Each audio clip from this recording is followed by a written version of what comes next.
The chamber may seem a little bit empty at this present moment, however there are a few which are still coming in. 2, 4, 6, 8. Yep, we've got a quorum to start with, which is excellent. I will just see Victoria's handing out some information. She's going patiently through. While Victoria's doing that, I'll just do the formalities just to make sure everyone's aware of things. Once again, please use the microphones, make it nice and clear for everyone to hear. If you are in approval of something, please use the sign language to indicate that you're happy with it. If you're not, use the thumbs down. Again, as I've highlighted many times, within the council meeting, the microphones do pick up all the noise that's going on, so when people do speak, as long as you speak clearly into the microphones, everyone will be able to hear you safely. What I'll do is we will start off the meeting with a word of prayer. I will do that. If you'd like to bow your heads, you're more than welcome to. Dear Heavenly Father, thank you, Lord, for today. Thank you for the guidance that you've given us up to this point. Lord, as we go through the meeting today, may you look after us and help us to put the best interests of our community in your hands and make the decisions of those to be yours. In your precious and loving name, amen. Councillors, as if there's any declarations of interest, please make it known at the time. We do have, at the present moment, 3 apologies. Councillor Connop, thank you. 3 apologies, which is Councillor Hulse, Councillor Harding and Councillor Golightly. We also have a late arrival of Councillor Cooper. He is still travelling at this present moment. He is approximately half an hour away. We do have some people online and they will be... There is a possibility of Councillor Hulse and Councillor Harding coming on online. However, we're not 100% certain. Councillor Hulse is in Europe and Councillor Harding is in Australia, so there's a possibility. The meeting is being live streamed, and I do encourage you to please remember that as we're going through. We have our first item, which is... correct, I have acknowledged the apologies of Councillor Hulse, Councillor Harding, Councillor Golightly.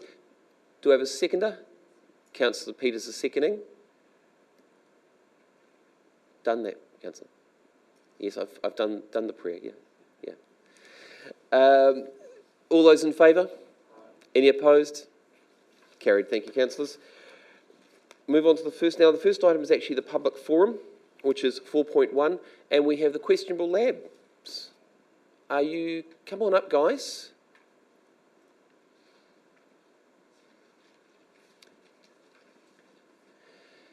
Victoria's there just to help you out with the microphones, just to make sure it's nice and easy. The button to the right. There we go. So you've got 5 minutes. It's up to you. We'd love to hear from you. Great.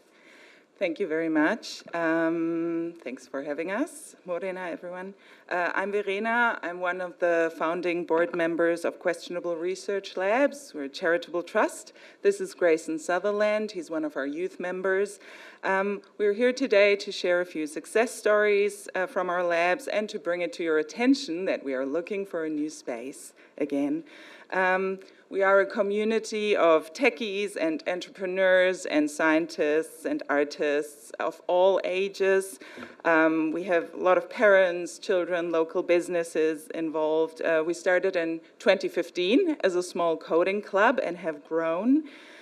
And we call ourselves an ideas incubator for experiments in science, technology, and design, and that includes all the STEAM disciplines, so arts as well, and mathematics and engineering. We run a sometimes chaotic makerspace with computers and 3D printers and sewing machines and a Lego or circuit boards to step on. And our space is also home to our own inventions. They're mainly designed by our teens, like the Zap chest that zaps you when you take too long to make your move, or we have a condescending AI-run microwave with voice recognition. And other slightly questionable but fun things that we have in there. We have around 100 young members at the moment, between 8 and 18, in 5 after-school groups. We do holiday programs, and we go to international competitions as well, like GovHack, where you build apps that use government data, like open, accessible government data for social goods, and others like the 48 Hours filmmaking competition. And our teens have won several pretty impressive awards and have flown overseas for these over the years. And what makes us special is not just what we build, it's also how we do it. Because our approach is very creative and our space is intentionally designed for curious minds to bring out all our inner geeks and makers and breakers, because we want to challenge and expand on what everyone thinks is possible in that space. And we also have a values-based approach. So we have our labs lore that talks about how we love to play with ideas and we're okay with not knowing what we're doing. We leave plenty of room for disaster. We're kind to each other, we take responsibility, and learning happens when you play and when you get the space to get curious. We're the only space in our region where young people can work creatively with science and tech and design and play with AI and robots within a community-minded setting.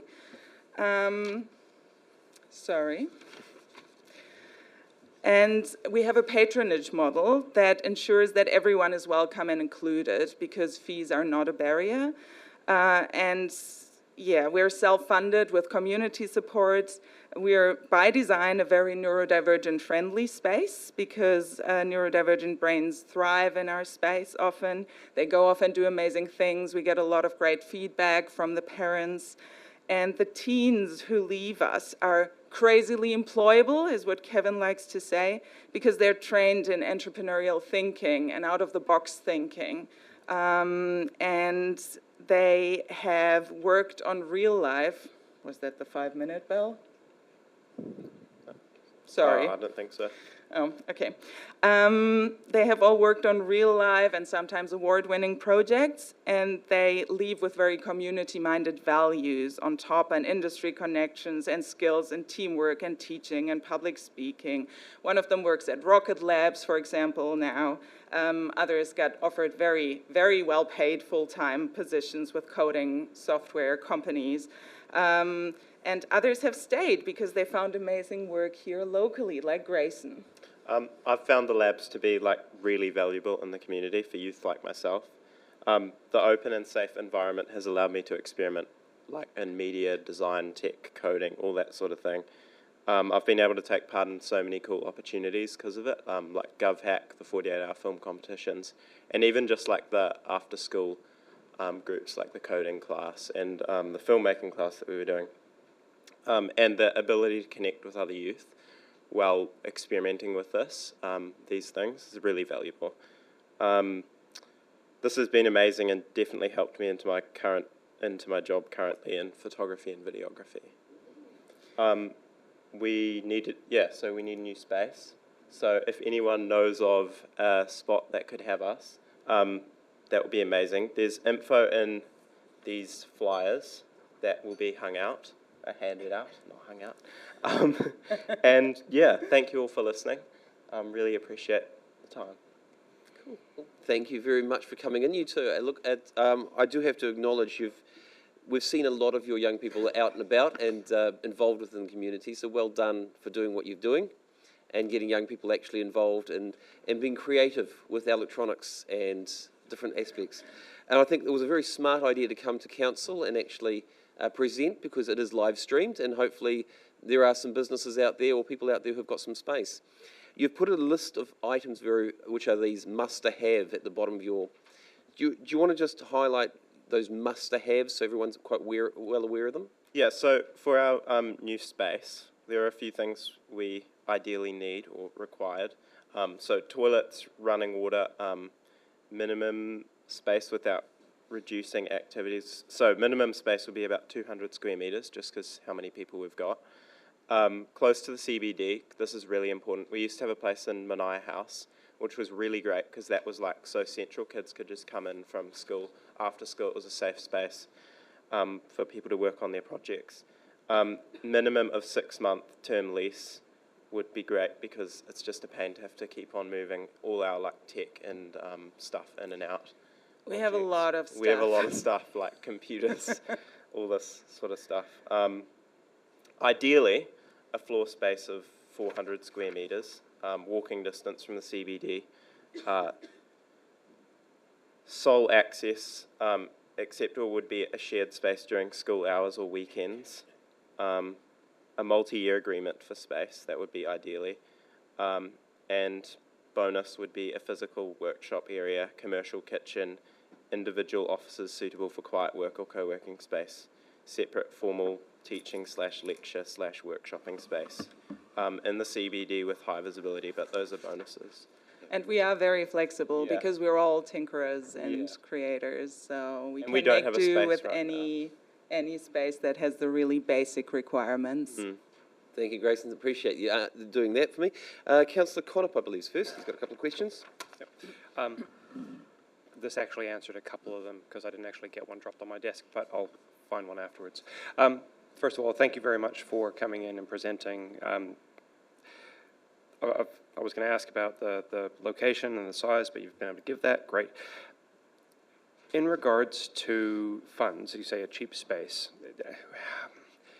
How much have you been able to deal with the other spaces you've been in previously with funding, or what's been given to you to utilize, if you understand my question? Are you asking what we can afford or what we have paid in the Essentially, past? yes. Like in the past where you've had the other areas that you've been able to utilize to be homed.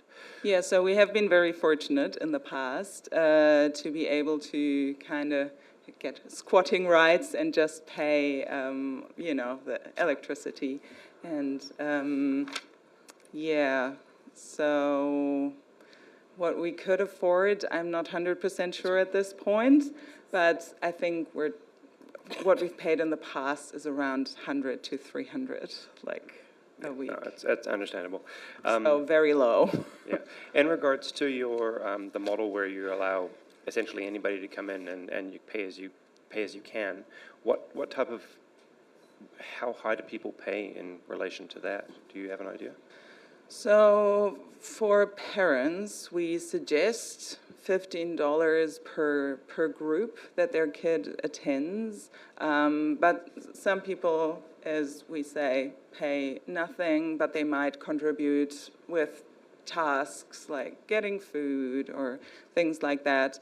And then we do get some sponsorship from North Power, I think, a year ago.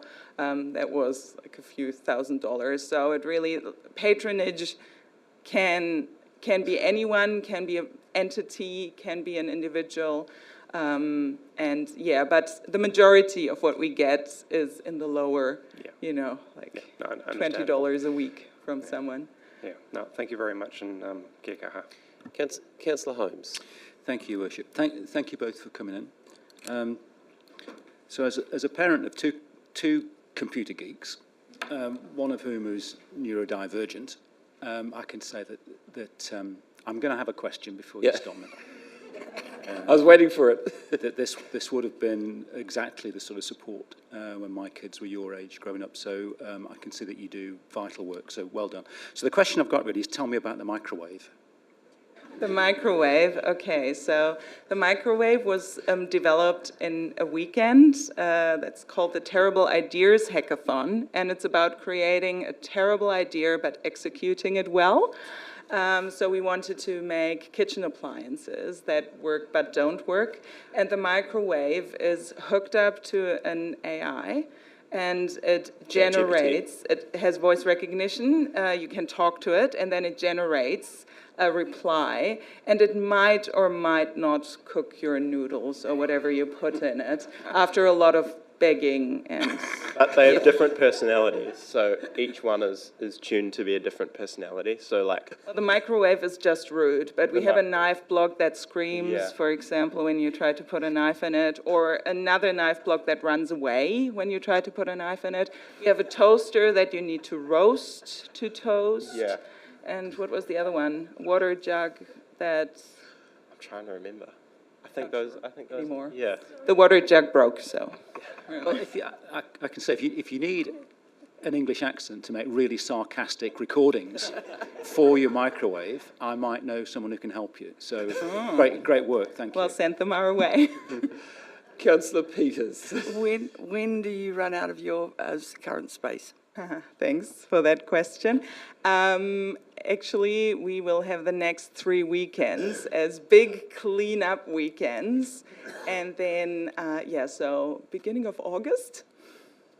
Okay. And I believe we've got Councillor Jovich. First time I've been involved in Lion's Den. Feels like a pitch, which is all good. In terms of your business model, have you guys thought of adding a commercial element? Is that part of your plan too? Yes, we have. And at the moment, we are approaching some of the businesses, especially the tech businesses in our vicinity, to kind of maybe go in on a space together. But nothing has come out of it yet. Just why I say that, I'm an accountant, so AI and robotics is all what we're into at the moment. So it is just something that there is, and just from a business model, having that commercial arm, and we've got others out there that are doing the same, and having that, having the charitable trust from the kids side of it. But I was just wanting to know about the model side, because I think there's an opportunity there Absolutely. for you guys to actually do that. Exciting. Thank you very much. I was very lenient with the questions there. Look, guys, well done. Presenting very, very well. I'm sure that there will be someone listening out there. At this present moment, you've got to the end of August. I know you've had other places, temporary places as you've gone on. You've started at the Whangarei Club, you've gone through different places. Have you had any interest from North Tech in places like that? You mean North Tech as in offering places on their campus? Yes. We didn't approach them because it's too far out of town for us to be a practical solution, unfortunately. Yeah. Okay, no, I appreciate that. Thank you, guys. That's all the questions from us. Go well, we'll see what happens. Thank you again, guys. Thank you. Thanks for having us. Councillors, we'll now move on to item 5.1, which is on page 7, which is the minutes of the previous council minute, 26th of June. Councillor Reid is moving it, Councillor Peters is seconding it. Any discussion? No discussion. All those in favour? Any opposed? Carried. Thank you, councillors. We'll now move on to the minutes on the item 5.2, which is on page 23, which is the minutes of the extraordinary council meeting on the 1st of July 2025. Councillor Peters is moving. Councillor Reid is seconding. Do you have any discussion? No discussion has been had. All those in favour? Any opposed? Carried. Thank you, councillors. Now we'll move on to item 5.3, which is on page 27, which is the minutes of the extraordinary meeting of council the 3rd of July 2025. I'm checking around for a mover there, Councillor Peters and then Councillor Reid again. Any discussion? No discussion. All those in favour? Any opposed? Carried. Thank you, councillors. We're just going through a slight change in our order of our proceedings at this present moment. We're just going to move the item of the alcohol control bylaw, which is item 6.7, which is on page 113, open. We'll move to that item right now. And Councillor Benny, I believe you have a... Yes, if I could be indulged, I've just got a couple of questions to ask, Absolutely. which will determine whether I move an alternative recommendation or not. Firstly, through the chair, so reading the agenda, can I assume that you have received, over the review period, recent evidence of alcohol-related crime and disorder in all the areas included in the bylaw to date? Through the chair, we received evidence of crime and disorder in many of the areas. The ones that, based on the way Section 147 A works where there is an existing ban in place. If you want to continue that ban without amendment, then council has to be satisfied that there is a risk of a high level of crime and disorder caused or made worse by drinking in that place. There's a risk of that returning if a ban is lifted. So council had historical evidence for all of the areas that we retained. Police supported retaining the areas that were adopted in the statement of proposal. We didn't receive any further, I believe. Okay, and a second question. So you've included 2 sports parks in there and several schools, but missing others. Is there a reason that 2 particular schools, so 2 sports parks and several schools were in the area, but others weren't? Through the Chair, could we be specific about the sports parks? I'm sorry, I don't. Sorry? Sorry, can't hear you, sorry. Could we please be specific about the sports parks? Sorry, I don't know which ones you're So you referring include to. Fishbone Park and the Camo Rec are included in the alcohol bans at this present point in time. Is there evidence to suggest that they are different than other sports parks?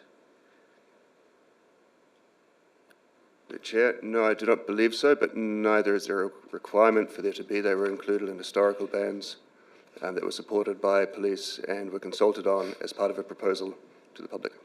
Cool. Okay, thank you. Yeah, I would like to remove, move an alternative recommendation. And this has been circulated amongst the elected members. And Danielle will try and bring it up on the screen at the same time. You want to read it? Yep. So the recommendation is that Council 1 amends the alcohol control bylaw as shown in attachment 1 to incorporate clauses 12.3, 12.4 and 12.5, which were omitted by error from the alcohol control bylaw amended by Council on 12 December 2024. 2. Acknowledges further submissions received from ratepayer groups at Bland Bay, Whangarei South, Teal Bay and Tutukaka Coast, alongside previous submitters. 3. Notes that the ratepayer groups unanimously support the bylaw to be extended to the areas in Section 6 based on A. Evidence of high levels of crime or disorder in the public places prior to the bylaw first being adopted. B. Support from the local police officers that the bylaw is an effective tool and is appropriate and proportionate. And C. Anecdotal evidence previously provided to Council. Acknowledging that under Section 147A and 147B of the Local Government Act 2002, there is no time period stipulated for that evidence to be considered. 4. Accepts that while there is limited recent evidence of the likelihood that a high level of crime or disorder has occurred, the simple explanation for that is that this is because the bylaw has been effective. 5. Accepts that there is nationwide evidence of disorder and abuse on sports fields and that much of this is fuelled by alcohol on the sidelines. 6. Includes the following areas to be mapped in the final adopted bylaw as 24/7 alcohol ban areas. Bland Bay from Punipuni Road South, Owakura Bay as mapped but extended to the northernmost point of Ohawini Bay, the Owakura Sports Complex in Whārua Road, Owakura, including the wetlands and proposed playground area. Teal Bay, including the reserve area at the southern end of Teal Bay. The northern point of Sandy Bay to Whale Bay. The northern end of Tutukaka Marina to Tongatu Road, Nungaru. Whale Tail Park, Nungaru. And the Nungaru Sports Park. And Councillor Reid, are you seconding that? Yep.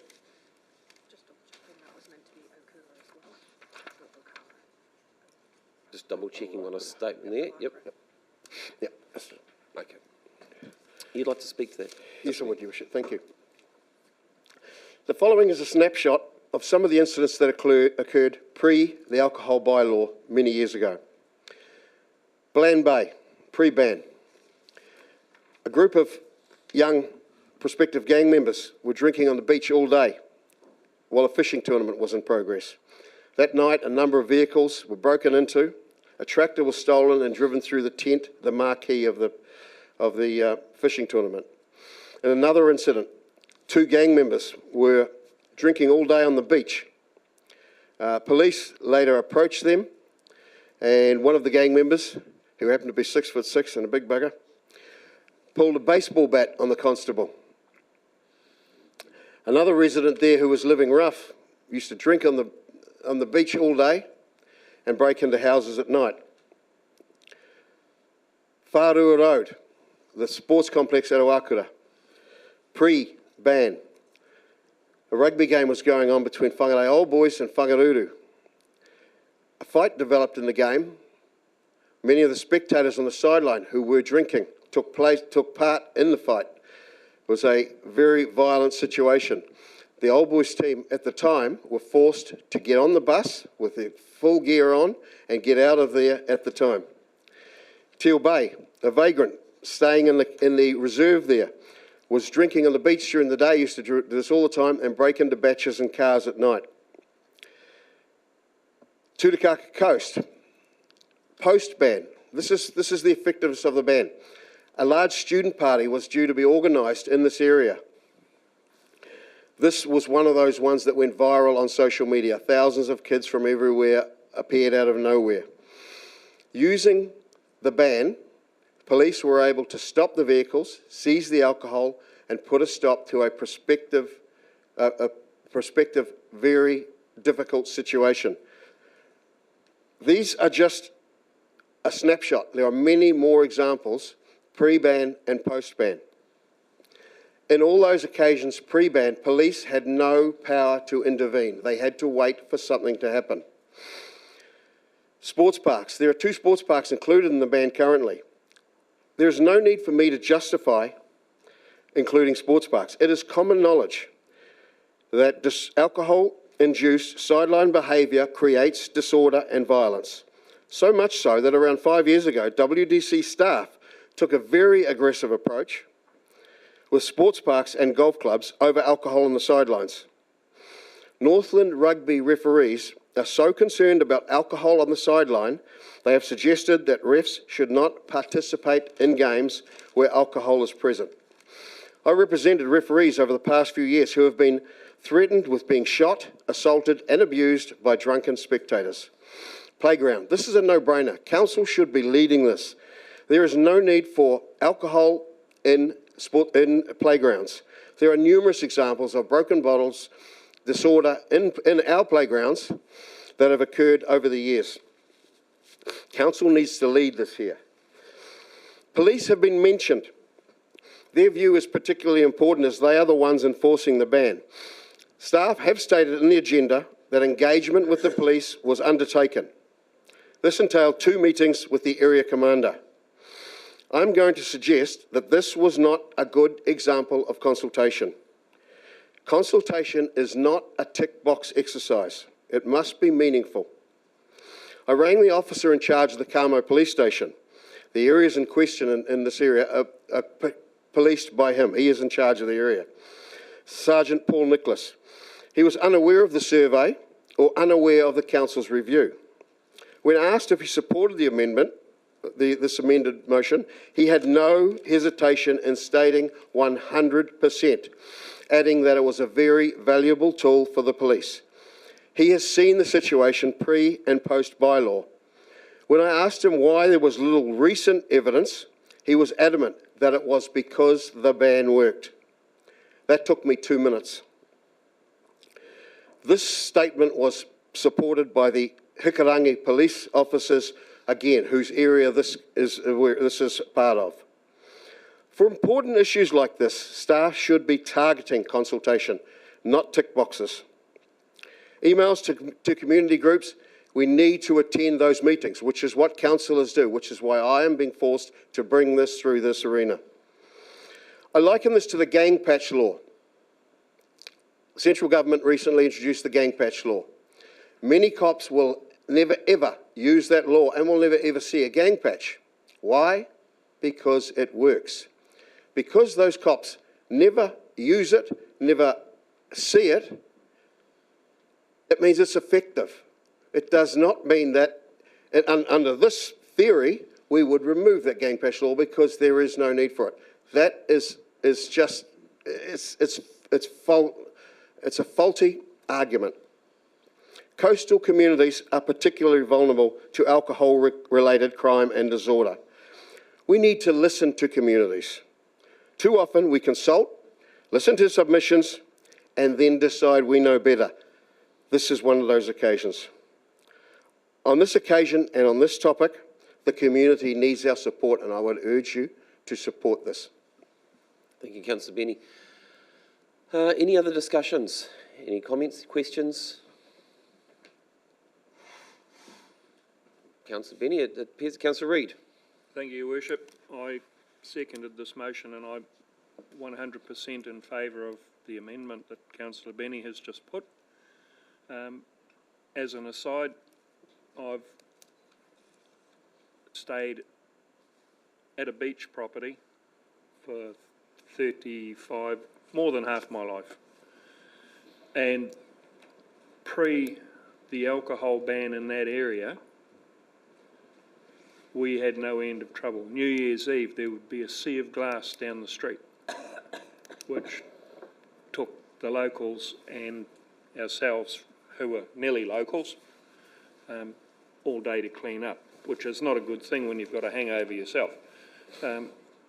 So we ended up with a bylaw, no alcohol on the streets, problem solved. So I'm 100% behind Councillor Benny with this. Thank you. I'm just, Councillor Holmes, yes? Thank you, Your Worship. I support the general theme of this in extending this. So I'm not really speaking against it, but there are a couple of points in the recommendation which I don't support. Because I just think they're not, I don't believe they're based on good evidence, and they're more anecdotal. Point 4, for example, the simple explanation for that is that this is because the bylaw has been effective. I think there's a large assumption there. Maybe, may not be. I don't believe there's empirical evidence that suggests that the reason is because the law has been effective. It may be, but I think there's a big assumption there. And I think similarly on point 5, that we'll be asked to accept that there's nationwide evidence of disorder and abuse on sports fields and fuelled by alcohol on the sidelines. Well, again, we all see the reports of abuse on the sidelines, and which often spills out onto the pitch, and you've read all the reports that I'm sure that you have as well. But I don't know whether there's good empirical evidence that says this is fuelled by alcohol. Not disputing for that some of it is, but I think that we're being asked to support some sweeping statements there. Notwithstanding that, I support the overall thrust of this. As I said at the outset, I think to extend the bans is a good thing, but I am concerned that we are being asked also to support some comments, some statements in here, which I couldn't, in all honesty, say I support. So if it's going to be taken as a whole, then I will abstain from this. If it's going to be taken in parts, then I'll vote for some and not for the other. Thank you. Thank you, Councillor Holmes. I'll just check to see. I'll get the team to just double check whether they can be taken in parts. In the meantime, Councillor Ruka, you got. Yeah, thank you, Your Worship. I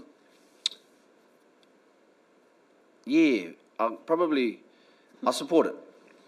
I support the need for it in terms of like a better safe than sorry type of situation, you know, in terms of our ability to just have this bylaw in place in case insurance policy, call it, you know, as a way of being ahead of potential harm in that.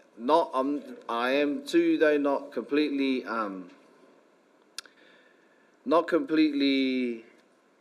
To be fair, I'm just not sold that our brothers and sisters who are in gangs are going to stop that behaviour because the bylaw's in place. But then the reason why you have it is so there's more opportunities for it to be policed. I understand that. Some of the examples that I've seen or heard, not sure they will stop because of a bylaw, but then, like I said, this to me just is, it's better to be safe than sorry. It's better to have this safety net. And also I just think, I'd like to know too how much of what's happened in terms of the drinking culture is just because there is actually a nationwide shift in drinking culture anyway, in terms of binge drinking and how prevalent alcohol is. I'd like to know how much of the results of people drinking less is just because of the nationwide shift in terms of what binge drinking looks like and things like that. Rugby specifically has a bad rep, I think, for alcohol on the sidelines, probably more so, arguably more so than other sports. So I support the need for it to be looked after in sports fields. I've played in those rugby games, played in those league games where violence has occurred and people on the sidelines have got involved, and I always feel for our refs and our supporters and that the kids that are there, parents that are there with their babies trying to watch the game. So I think it's necessary, and so I will be supporting it.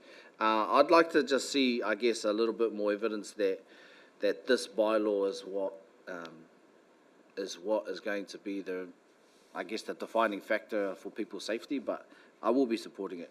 Thank you, Worship. Thank you, Councillor Walker. Just a new point on drinking behaviour.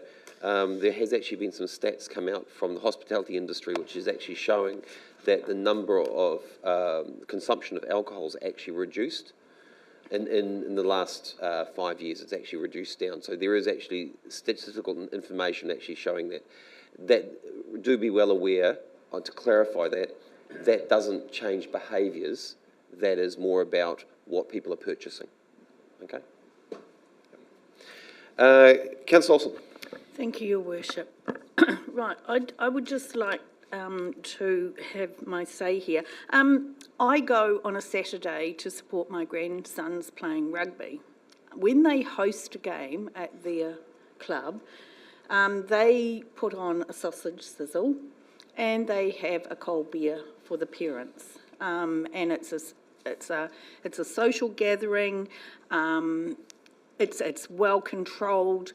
There's no out of control drinking takes place. And if this goes ahead, that won't be able to happen. And I just wonder whether, that's a bit sad, really. It's only one can of beer, I know, per person, because they can't drink and drive. But this would remove that altogether, and it just worries me a little bit that, the parents get together, they have a natter. Point of order, if I can. I was just going to correct Councillor Olsen on this. So my question is... Yep. Would this definitely eliminate that social gathering at the end of a rugby game? Just before we go to the question there, your point of order, Councillor. The point of order it relates to two sports fields only, the Awakura one and the Whangarei sports field. Other sports fields are not included in this. And also, just to clarify here, Councillor, I believe council-owned sports fields are actually have alcohol bans on them. Just double check that. Will? Your Worship, I do not believe many would. Kensington Park certainly does not have an alcohol ban applied to it. If the venues are licensed, if they have a club licence, that licence would put them outside the scope of an alcohol bylaw. However, large extent of that licences would determine that. Thank you for the clarification, everyone. Councillor Mackenzie. Thank you, Worship. We've been over this a few times now and it's been contentious. I'd just like to acknowledge that the staff are working in quite a tight piece of legislative framework that they have to comply with, and that makes it quite limited in the scope of what they're able to achieve, and therefore what's been proposed is just strictly to the letter of the law, as I understand, and so I just wanted to acknowledge that. But also, I hate using the term common sense, but if you have a ban at Matapoti and then you don't have a ban at Woolies and Sandy's. I mean, just there's a kind of basic logic to that. And so I do wonder if it's around the way that the legislation is framed and the specificity of the locations. So, you know, whether it could be more sweeping, like instead of it being Matapoti that's experienced the evidential basis to make that law, maybe it's the Tutakaka coast, you know. Like there might have been an incident somewhere in the central city that's created a basis for ban there, but then the area is a larger area that encompasses areas that haven't actually had a specific instance. And so I wonder if there's scope to do something there. I think where Gavin's got to is sensible, and just from my own personal experience. So at Whangarei, for example, at the sports complex, that's a licensed venue, and you're allowed to have alcohol out on their little veranda there, but there's a line where the sort of handrail is, and no alcohol beyond that point. So you can have a drink safely inside at the venue, but you can't have a glass bottle out there on the field, which could be, you know, escalate into a situation. I think that kind of clear delineation or demarcation is just really sensible. So I appreciate that it's really difficult for the staff, and they're up against this sort of thing, but then there's the pressure from the public as well, and trying to reconcile those two things is very difficult. I will support the motion as it stands, but also acknowledge the difficulties from staff side. Thank you. Thank you very much. Councillor Yovich. Yeah, just following on from Scott's comments there, Whangarei Sports Park, just to clarify, does that include the complex? I just don't want, for the reasons that Scott's just mentioned, and the same we have at Kamo football, so we're just seeking clarity on that. So the park is really just the turf and the outside of the complex, or the regulations for Whangarei Sports Park, sports complex sets the boundary, and anything outside of that. That would be my question. So just to clarify, so you understand, and I'm pretty certain you do, because I know you've been involved with a few of these liquor licensing stuff. Most liquor licenses have to be quite specific over the area. So when you get a liquor license, and for example, for the Whangarei Club, you could get a liquor license for that. It doesn't usually include the sports field. Thank you. Yeah. That was what I was just ensuring that that is the letter. Yep. I'm just going to throw the wheel just to make sure I'm 100% correct here, but that's the way I understand the liquor law is done. To the Chair, yes, that is what I understand also. Licensed venue removes it from the scope of the bylaw. I do feel we would need to confirm the exact extent of several of these proposed bans. To me, it is not certain, reading this, precisely where they apply. We do not have the authority as staff to determine how far these bans are going to be. Ideally, we would have them mapped before us, and then we can all be certain about the rules that we are making. Currently, I don't have that. And also, my job here is to guide you through a lawful process in making the bylaw. I acknowledge that more workshopping would have been desirable for this one. We've tried to work at pace. We have done 2 rounds of engagement with the public and the police, sent them a survey. This constitutes a departure from the proposal that Council adopted in August last year. A significant departure from a proposal following what has already been a Council decision should ideally lead to a further round of consultation district-wide. That would be my recommendation for this. Excuse me, Your Worship, point of order, I believe that Councillor Benny did actually reach out to the staff, tried to actually get involved and consult on this, and was ignored on this. So I do object to some of the comments that the staff have made, because he did actually give of his time to actually try and look into this, to actually work through this. So, you know, now this would have actually been sorted. Yeah, your point of note has been noted, Councillor Yovich. The staff did not actually say that they hadn't been working with Councillor Benny about it. What they were referring to is there is a process that they would like to follow, and that to make it very clear and concise so that there is no issues. One of the issues that I do know the staff are dealing with is under the law, it actually states that they must have evidence. And at some of the times that we are talking about, while Councillor Benny has highlighted some anecdotal evidence, it's not physical evidence, and the problem is a lot of that physical evidence is not reported, and that's where the problem lies. And if it's not reported, it's not recorded, therefore there's no way of, for the staff to be able to respond when they have questions being thrown at them. So it is a situation that, and that's why I said the staff are just highlighting that this is the preferred process that they would like to use to make it very, very clear going forward.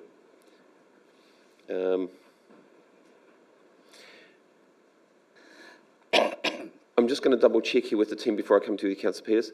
Aaron and Will, are the team prepared to work through the maps at a briefing?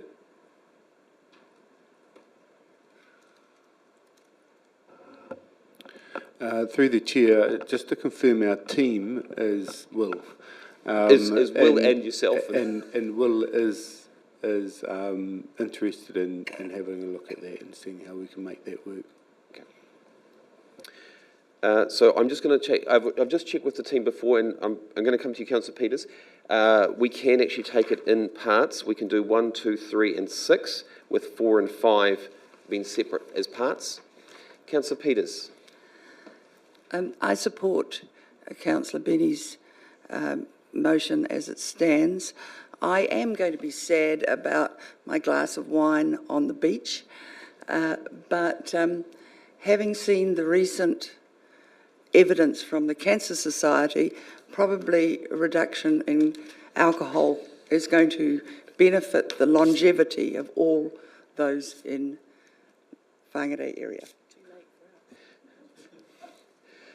Thank you, Councillor Peters, for your comments there. Councillor Connop, you're going to... Questions about it.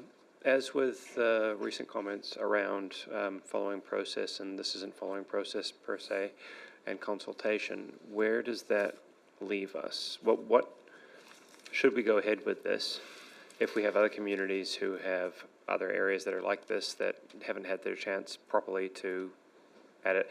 And I appreciate the time crunch and the pressure and where we're sitting. Where does that leave us if we go with this today? Councillor Connop, that question has actually been asked previously, and it's a good question to actually ask at this point as well. I know Will has always made very, very clear if there are other areas and other communities who have issues or concerns, that he is always open to bringing that back to council. He's made that very, very clear at the previous time. Will, is that still the case? Through the chair, yes, that is still the case.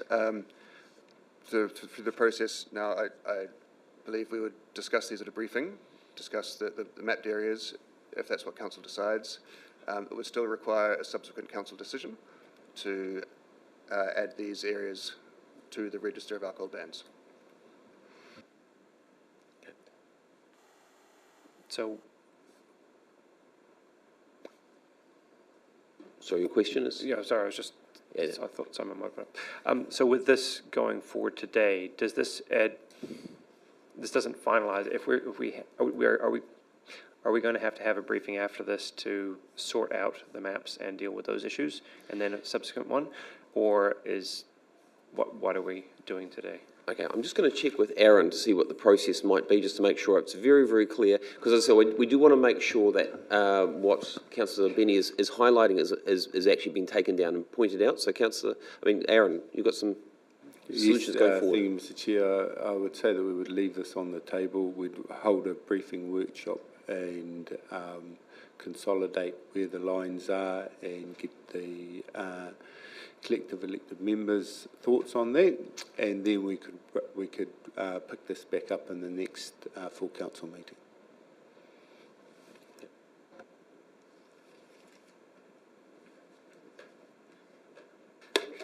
Does that need a procedural motion? It does need a procedural motion. If that's the case, I may as well move the procedural motion that we laid on the table so we can deal with these issues, if that's suitable. You're moving a procedural motion that's lay on the table? Yeah. So that staff can... I just need to check whether you can second it because you've spoken. Just double checking on that.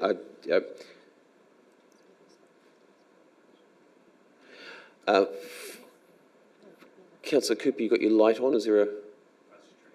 Oh, okay. So he's right to move it. Apologies, I usually have all this up on my screen, and unfortunately this time I'm relying on the team. Councillor Holmes, you are happy to second the procedural motion. Procedural motion has been put that this item be lay on the table.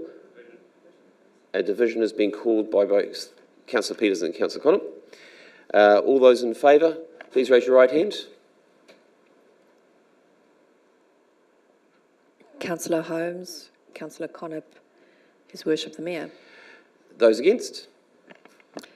Councillors Jovic, Councillor Ruka, Councillor Reid, Councillor Peters, Councillor Olsen, Councillor Benny and Councillor Hulse. And those abstaining? Councillor Mackenzie. Okay. It's lost. We will proceed with the existing motion. No other discussion.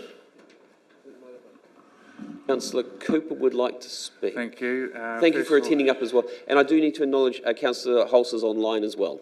Great to see Councillor Hulse as always, and I apologise for being late, Your Worship. I'd just like to move an amendment that should this be passed, Councillor Benny would work with staff to map the areas. That's not an amendment. That's the first amendment. Sorry, I had to correct them. That's okay. So you're moving an amendment that if this is passed... Councillor Benny would work with the staff to map the areas.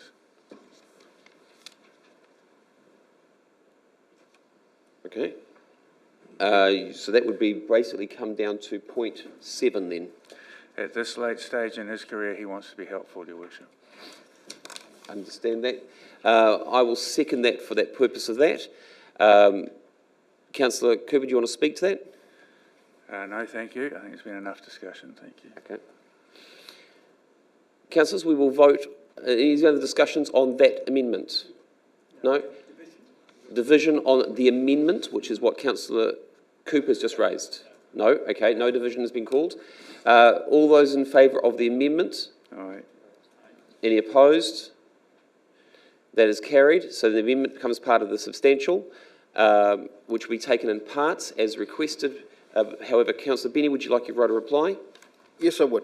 I apologise for the shambles this has been, but Councillor Jovic is right. I have offered to be involved in this process right from the start, and that has been ignored. So I've been forced to do this, to go through this process. This is really important to our ratepayer groups. In relation to concern about points 4 and 5, point 4 was given expressly to me by the officer in charge of the Kamo Police, who polices the area.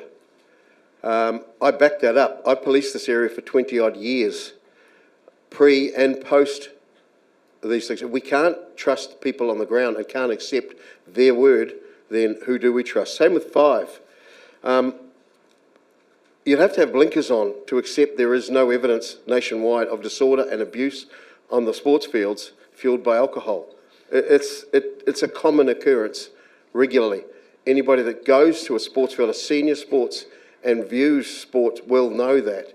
And we're not talking kids' sport. This is a valuable tool for the police. They want this. The communities want it.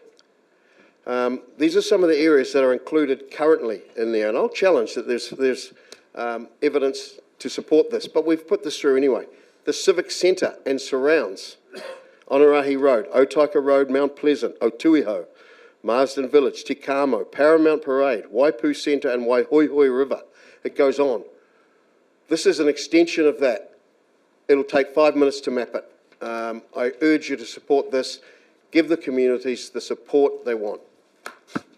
Thank you, Councillor Benny. So just to make sure we've got very clearly what we're voting on, the right of reply has been had. We'll be voting on 1, 2, 3, 6 and 7, and then we'll have a separate vote for 4 and 5 as combined together.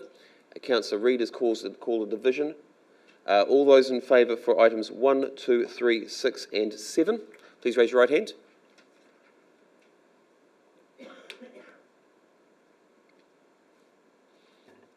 Councillor Jovic, Councillor Ruka, Councillor Reid, Councillor Peters, Councillor Olsen, Councillor Mackenzie, Councillor Holmes, Councillor Cooper, Councillor Connop, Councillor Benny, Councillor Hulse, and His Worship the Mayor. Those against? No, that's all unanimous. Okay. Now move on to items 4 and 5. Those in favour, please raise your right hand. Councillors Jovic, Councillors Ruka, Councillor Reid, Councillor Peters, Councillor Olsen, Councillor Cooper, Councillor Connop, Councillor Benny, Councillor Hulse, and His Worship the Mayor. Those against? Those abstaining? Councillors Mackenzie and Holmes. That has been carried. Thank you, councillors. Appreciate your time with that. We're now going to just move back to item 6.1. Apologies, we had to bring that one forward just for that purpose. So 6.1 is on page 33, which is the Northland Inc shareholding decision. I have a revised motion for that. I will acknowledge that we've also got John Vutic online as well. So and we've also got the Northland Inc team in the room, which is great to see. Thank you very much. Do you want any of the team up there? I'm happy if Paul or one of your shareholders wants to sit there with you. Just in case there's any questions, the team, the elected members can actually ask questions.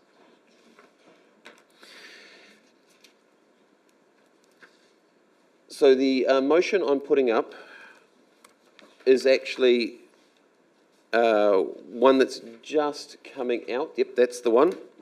And is one, receives the letter dated the 5th of May 2025 from the Joint Regional Economic Development Committee regarding the Whangarei District Council's shareholding in Northland Inc, attachment 1. Number 2, receives the review of the benefits of council's involvement in Northland Inc. 3, agrees to continue as a shareholder in Northland Inc for a further 1 year period from the 1st of July 2026 to the 30th of June 2027 and approves funding of $587 in the 2026-27 financial year to the Investment and Growth Reserve, or IGR. Do I have a second for that? Councillor Cooper, your second? Councillor Cooper seconded that. Councillor, at this point, before I speak to it, I'm going to allow the team to actually talk to this. And thank you, John, for coming online at the same time. Dom, are you going to lead this, or is this going to be led by Michael? I'll start, your worship, and hand over to Michael, and just want to acknowledge the timing first of this decision. Obviously, through the long-term plan, we committed to 2 years of funding, and I've been a shareholder for the first year. We're 1 month into the new statement of intent, and obviously it's quite difficult to do a benefits review within those timeframes. I think I'd probably lean into the regional lens, although that's not the specific focus that Council gave us through the long-term plan, where it asked us to specifically review the benefits for Council, which the paper does. But I think it's really that regional lens where the real benefits have shined through, and particularly in the regional deals and the work that Northland Inc facilitated across the councils in that space. I can genuinely say we wouldn't have had the light touch proposal that we did have without their guidance and bringing the councils together and the facilitation in that space, and that ultimately it put our best foot forward through that process. And that really is, I think, part of the dichotomy and the challenge in considering a paper like this is really in that regional lens versus the specific and the quantifiables. We've tried to cover both, but we've obviously throughout the process been, and I think Northland Inc said it well within their assessment, it's really difficult to quantify those long-term benefits that come from the EDA. So obviously we put the paper forward. The timing is such that regardless of whether it's done now or by the new council, a decision has to be made by the end of this year for the shareholder agreement and the 6-month notification period. Materially, without an external return on investment assessment, we won't have different information by that time. We've tried to cover everything we can within the document itself, and I guess it really comes down to that lens that council has put on it, whether that's regional and focusing at the regional, while recognising the Whangarei benefit as well. And so I think that's it from me, and I'm happy to hand over to my colleagues on either side if the room would like more. Michael, you got anything to add? No, yeah, just highlighting through the chair, those challenges that we raised around assessing economic development, and I think the piece of work that Northland Inc have attached to this report, and the feedback from the business community in Northland really highlights that the long period of engagement that needs to happen for effect, but you can see through those statements that the effect is really, really strong. Paul, anything to add you'd like to add to this? Thank you, Mayor. Maybe I'll make a comment, and then if you want the Chair of JRED to make a comment. But I'll just make two very short comments. One, being part of Northland Inc is really critical in our conversations with government. If we want central government to take us seriously, now and in the future, and show central government that we're joined up, and this flows through to water discussions, this flows through to four-laning discussions, this flows through to the port, the dry dock, primary industry. If we want government to take us seriously, then we need to stay joined up. Now, the amount of money you put in, that's probably a separate conversation to have, but we have to stay together. If we don't stay together, it's not a good message through to government, and there's a couple of us had that message very clearly over the last week from various MPs. Stay tight, stay together, and then we can negotiate with you. That's the first comment. The second comment I would make was the funding that you provide does not come to Northland Inc's OPEX. All right, it doesn't come into OPEX, I don't see it. It goes into the Investment and Growth Reserve, which is the fund held in trust by Northland Regional Council. And then that money is allocated through the Joint Regional Economic Development Committee, which you are part of. And it's that body then determines where that money goes. And I'll give you some examples in the past of where that money has gone, because it builds up over time and it's been depleted through projects. So quite a lot of that money originally went into the Huntavasta to get up and going. It went into feasibility studies for the dry dock. It went into originally the Niwa fish farm. So there's lots of projects in the Whangarei District that pot of money has enabled the original business cases and feasibilities for those projects to happen. So JRED makes that decision, and then Northland Inc gets allocated an amount for its running costs. That's all I want to say, Mayor. Thank you. Thank you, Paul. Appreciate that. John, from your side of things, is there anything you want to add before I... Yeah, thanks, Mayor. Just very quickly, Paul's covered most of the things. There are great benefits to Whangarei that come out of this, especially looking ahead to the regional deal, the light touch proposal that was put up. While we didn't win this tranche, there is strong indications that we are favoured for the second. Now, obviously, no promises can be made, so I'm probably saying that out of comments being made. But look, that does require Whangarei to be a part of the four councils that are there. If they weren't there, that I think wouldn't occur either. So it is a competitive environment, the regional deals, and showing that we are joined up and putting forward the case. We have, just look at the, I just encourage, I'm sure you have done, but I encourage you to look at the light touch proposal and you'll see that the port's actually included in there. Many of the things being talked about that Paul's mentioned are there, including the dry dock, but also the impact through the farming and tourism right throughout the north. It's very ambitious. We're saying we can double earnings over that period of time.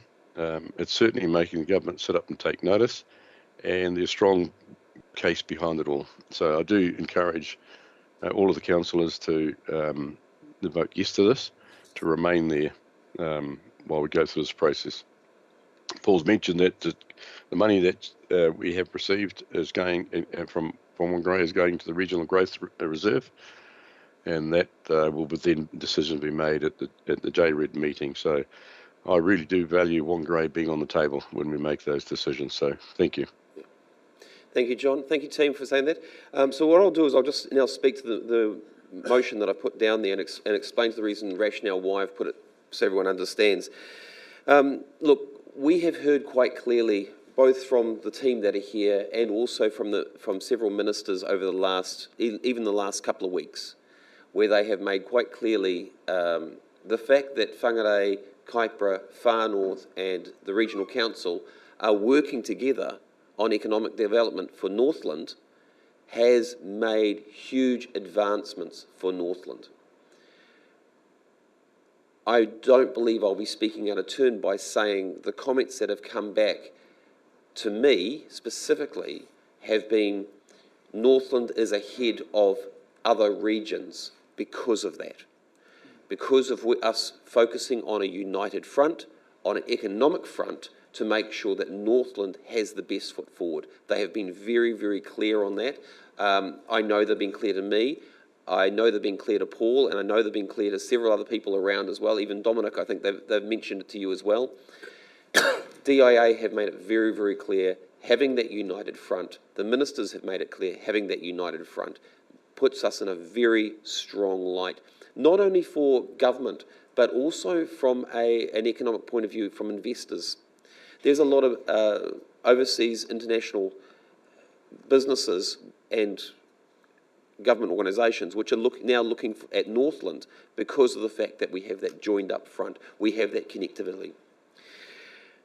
The third point which I had in there, which I reduced the money down to 587, that just keeps it in line with what we're paying in the 25 to 26 year, so it just keeps it the same.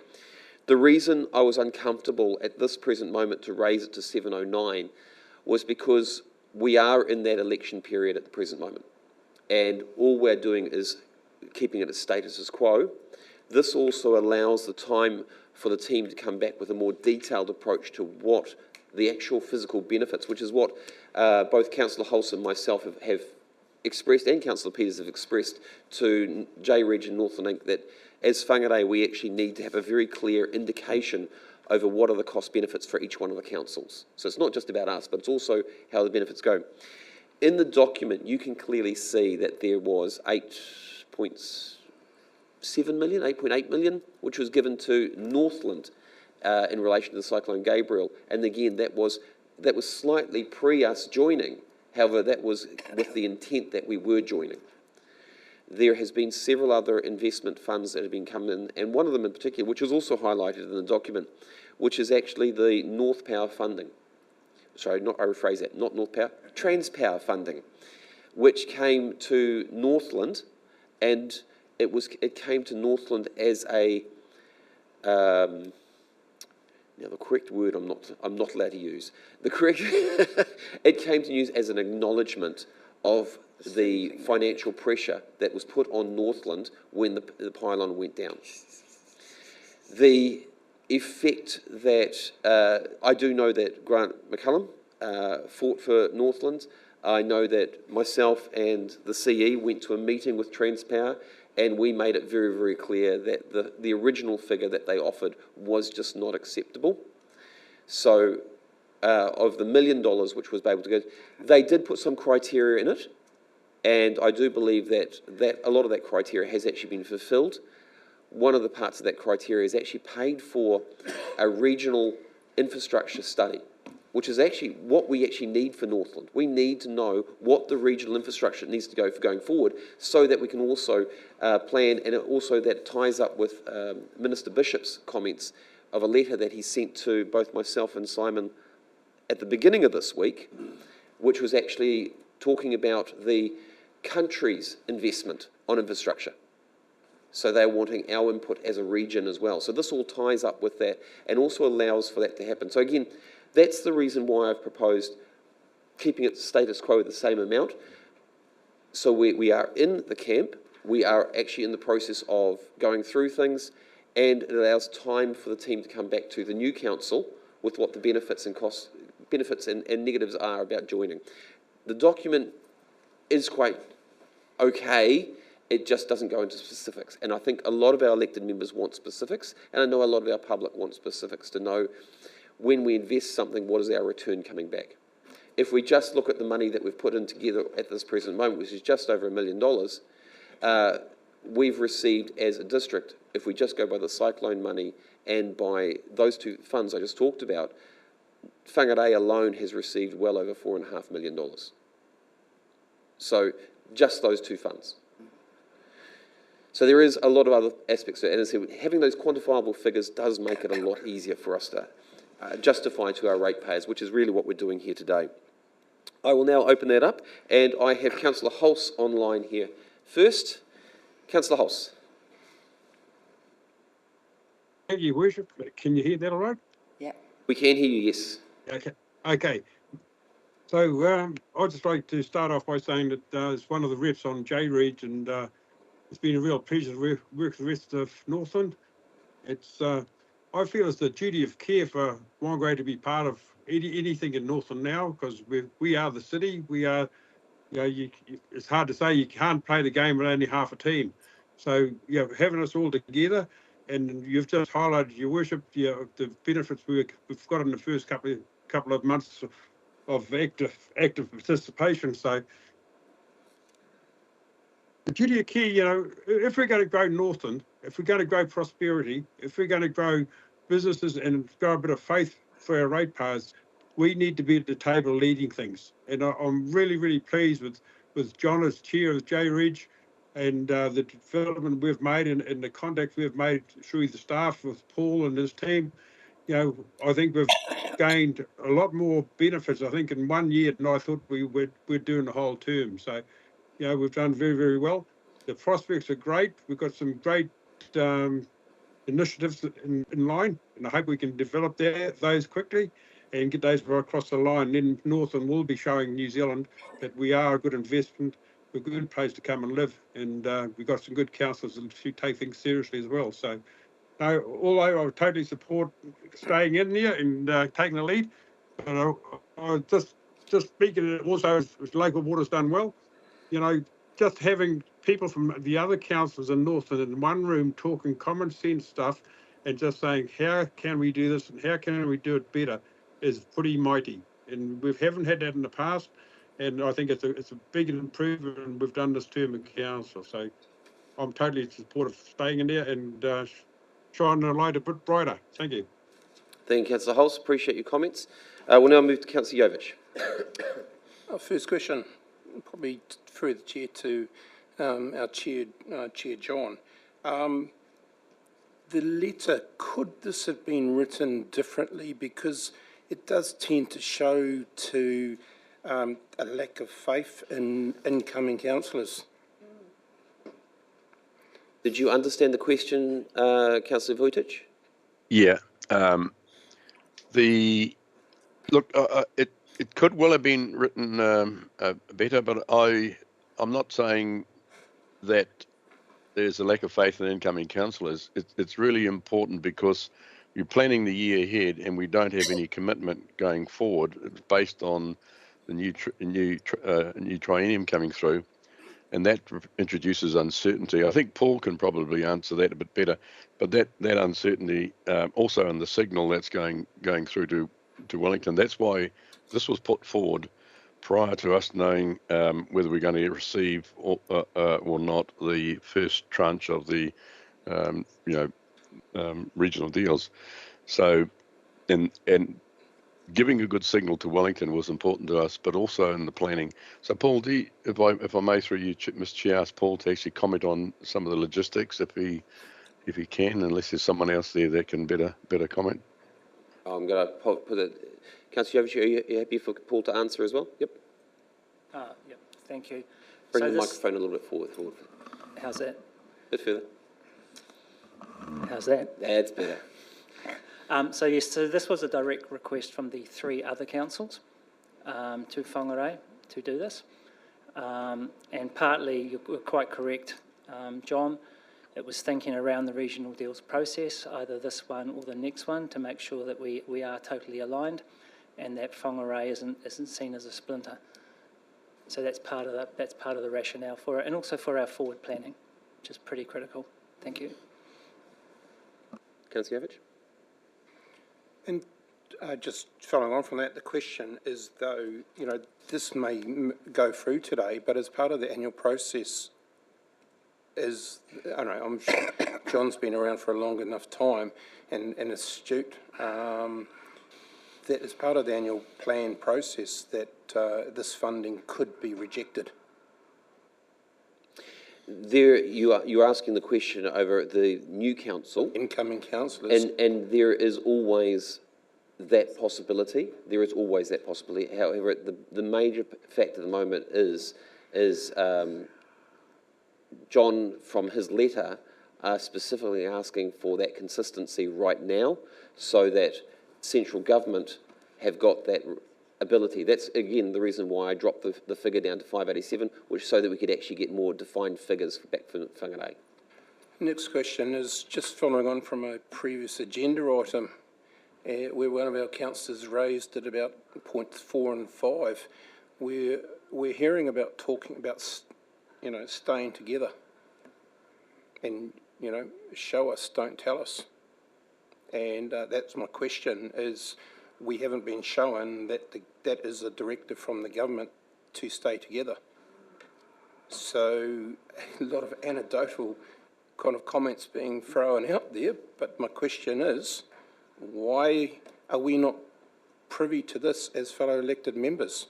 Because a lot of it then proceeds as this is electioneering, contrary to your comments. Yep. So that's my question on that. Yep.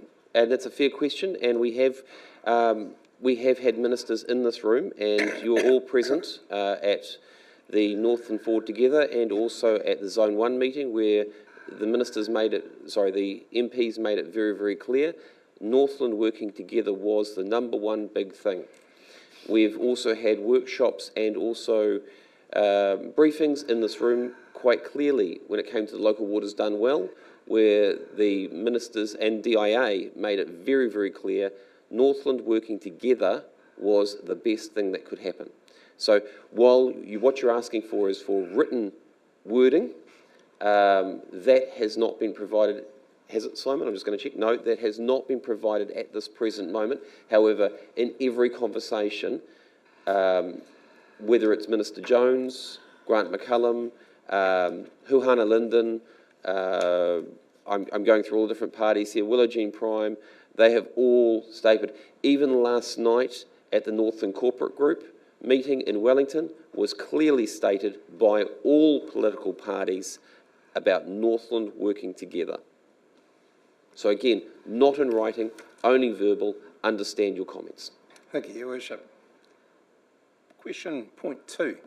Receives the review of the benefits of council's involvement in Northland Inc. Which page are we referring to there, please? That is the attachment. If you go down to the attachment, which is sitting on page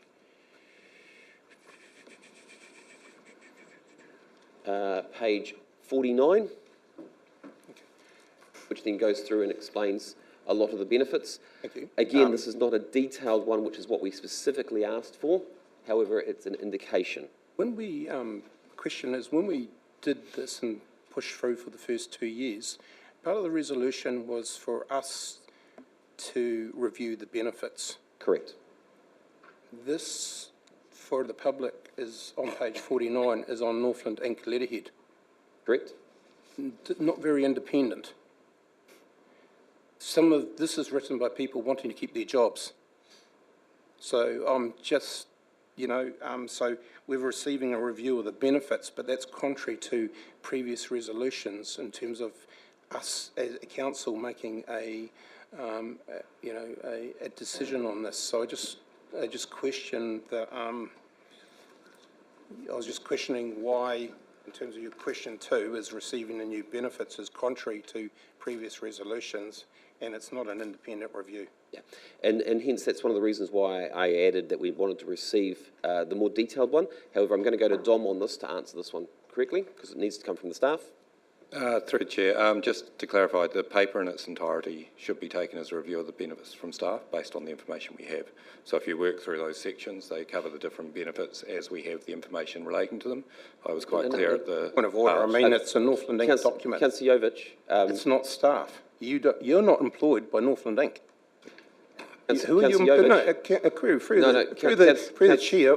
Who is Dom Cooler employed by? Councillor Jovic, let me just explain what Dominic has just stated to you. Is this whole agenda has been written by council.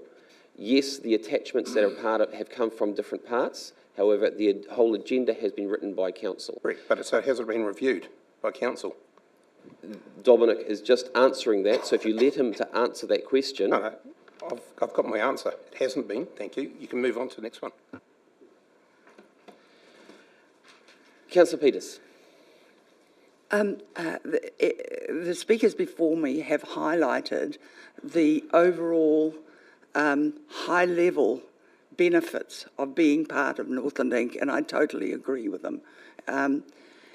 However, that's not all that Northland Inc does, and I see Ben Chapman and Pritipi Moore sitting at the back there, and for me, for our residents and ratepayers, the micro, small and medium businesses of our area greatly benefit from their work. And that actually, it affects all of the, I mean, those businesses also benefit from the macro wins with the government, but they benefit through having a place where they can get support when they're trying to look at their growth models. So there are many different things, and I haven't mentioned all of them, that Northland Inc does and makes it worthy of our support. Thank you. Thank you, Councillor Peters. Councillor Connor. Thank you. Thank you. There we go. I just want to first off with a question, please. With regard to the lower price that you've made the amendment to put in alignment with the other councils, does that have any implications? Dom. Through the Chair, we'll have to work through those implications. We haven't had time to review the processes within the shareholder agreement. We understand there is a process within that. We'll work through that, and if we need to come back to this council or the other councils need to go back to their councils, they'll follow that process. Right, cool. Cheers. I'll speak to it now, please, if I may. I have an issue with not necessarily this, but the way that central government wants to deal with us. I've raised it before, I'm raising it again. The comments that have been made about the seriousness of the councils working together rather than the seriousness of each individual council is disappointing. Not from that, from the fact that central government doesn't want to work with us individually and see us seriously as individual councils. I support Northland Forward Together and all of us working together actually to be able to drive the whole region forward. I love it. It's great when we have our combined council meetings to talk and discuss. It's really great to have so many people around the table. This is a way that we're able to lead the way. We don't have to wait for central government to say, go do this.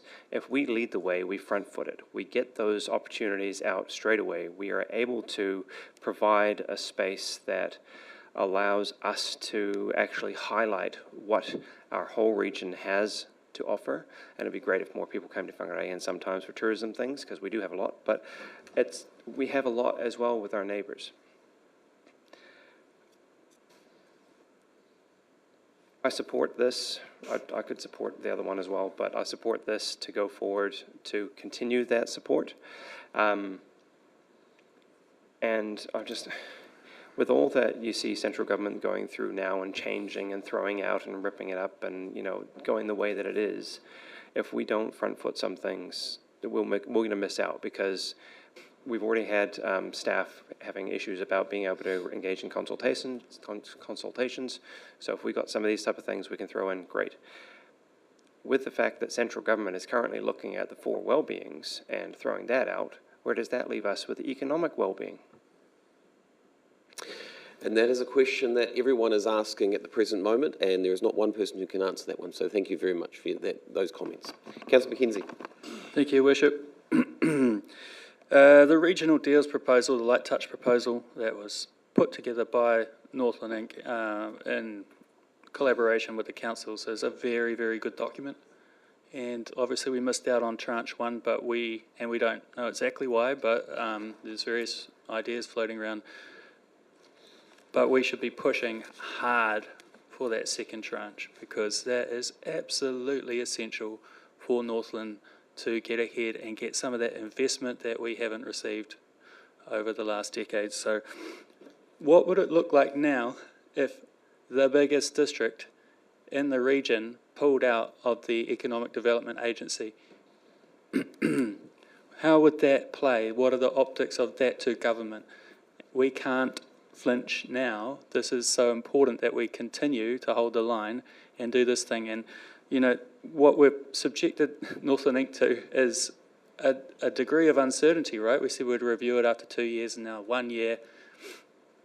Other councils are committed, and we are sort of sitting on the fence, and I don't think that's really fair. And I'll support the motion as it is today, but I think in the future we need to give Northland Inc some certainty. So I would be supporting that if I get the opportunity to do so.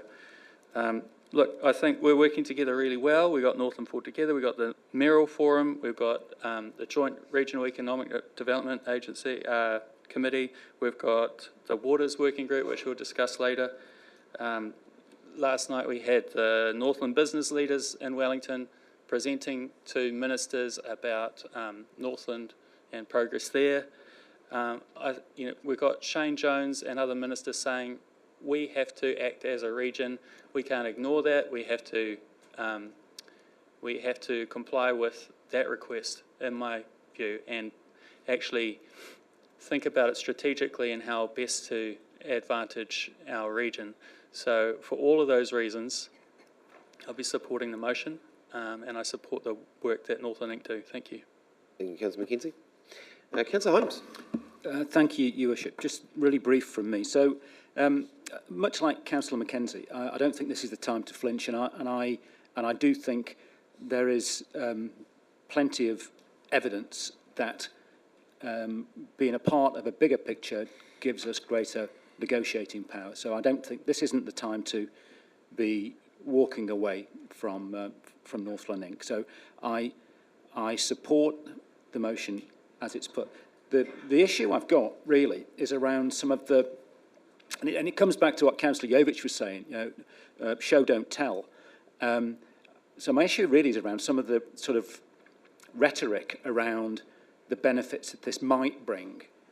And, we talked about the regional deal, that was talked up, didn't get it.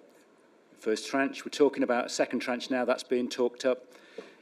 You've talked a lot in your presentation about conversations you're having with businesses and ministers and others. And I don't know, when is that going to come to, those sort of conversations come to the other elected members? Because at the moment, what I'm hearing is quite a lot of promises, which, frankly, I have a degree of scepticism about in terms of what may come to this district. And we've heard a lot, and this is not electioneering, because I'm not standing for next time, so I just get concerned when I hear the prospects being talked up without any evidence to back it up. And I would just ask that, Your Worship, you're open and transparent as much as you can be, given that there are some commercial sensitivities I appreciate, but the elected members need to know what you know, because otherwise we're being asked to make decisions without a full deck of cards, without the full information at our fingertips. So whilst I support this, going forward for the next iteration of council, I think there is a real need for a greater level of transparency so that we can make these sorts of decisions with a better deck of information. But I'll support the motion as it stands. Thank you, Councillor Holmes, and very good points on that. Councillor Reid. Thank you, Your Worship. Definitely coming up to the elections, it feels like we're in the bull ring here, but personally I have no problem with the membership of Northland Inc. Our investment in it I was concerned with, and I thank you for the reduction that you've brought in that sphere. District alignment is crucial. We've heard that. It's what they call a no-brainer, and call it what you like. You know, electioneering, name dropping, I don't really give a hoot. The thing we've got to consider is our funders. They're all struggling out there. So every decision we make, we must reflect back to the affordability of those ratepayers to fund us to do what we want. Perhaps if we dropped LGNZ, we'd have a lot more money that we could focus in our regional deal attempts. So I just ask that Northland Inc accept graciously what we feel our ratepayers can afford this round, and we'll revisit it next time. Thank you. Thank you, Councillor Reid. Councillor Cooper. Thank you very much, Your Worship. I think most of it's been covered, so I'll just go very quickly. I think, first of all, we are right to question this expense. As Councillor Reid has so eloquently put amongst his electioneering speech, the ability for our ratepayers to pay at this time extra money has to be very, very carefully looked at. I think also Councillor Holmes is very correct in saying that their promises are one thing, but action is another. Councillor Yovett mentions that too. And I think we should be looking for a return on this investment, not just from Northland Inc, but from those people who we seek to impress with this united front, having been asked for it. And for those people who are looking for direction from people who have asked for it, I think Minister Jones was in the paper the other day as saying unity was a great requirement for North to move forward. So it was in the actual paper as saying that. I have no question in my mind that this is the right thing to do because of all the reasons that have been put forward. And I think having looked at it seriously, it would be a false economy to save the money now and then give away a many-fold return on that money in the future. So that is why we do this sort of thing. We do it because we can spend a little bit of money, invest it, and it's an investment in the future and the way that we want to do things in our relationships with central government, and it builds that trust and credibility down in Wellington that we so desperately need to have. We also have a very effective team, and I just would refer to what Councillor Hulse had said. We achieved more in 1 year than he thought would in a whole term. And I think that's from someone coming from someone with that amount of experience is a good, a wonderful statement. So I will support the motion. Thank you. Thank you, Councillor. Councillor Olsen. Thank you, Your Worship. Right, I'm going to come from a whole different tact here. Just bear with me. I'm not going to support your motion for the reasons being we've heard lots of comments here. Just for clarity, you're seeking a written review of the benefits. That's correct, isn't it? So all the verbal positivity that we've received, doesn't that negate that? That's my first thing. So I would like to see, if it's possible, and with your guidance from the democracy team, maybe move a motion that we just go run with A and give them the full amount. Sorry, I missed that. Sorry, say that again. So I would like, if I have to, move a motion that says agrees to continue as a shareholder in Northland Inc for a further 1 year period and give them the full amount of 709, so that they know they've got clarity where they're going, and I think return for investment as well, worth it. So you're moving an amendment of that. Do we have a seconder for that? Unfortunately, no seconder. Sorry, Councillor. Do you want to speak to the motion then? Sorry? Do you want to speak to the original motion? No. Okay. No. Councillor Yovett, you've got a question. Yep. I haven't spoken. No. Question. I was just clarifying a point that you made, and it was around about point 2, is that you're expecting a review, but this actually says receives the review of the benefits. So I'm Just confused on that. Yeah, so just to clarify that, and I was going to clarify that at the end, but however, you've asked for it now. This review that's been provided, we actually did request a while back a detailed review. This was an interim review that they've been able to put together for us. I understand that the detailed review, now I'm going to check with Paul on this, was planned to be around December. That's correct, but the other three councils asked, obviously, for an earlier comment decision. Yeah, so there is a detailed review coming. However, at the present moment, the other councils wanted commitment right now so that they could plan for the future.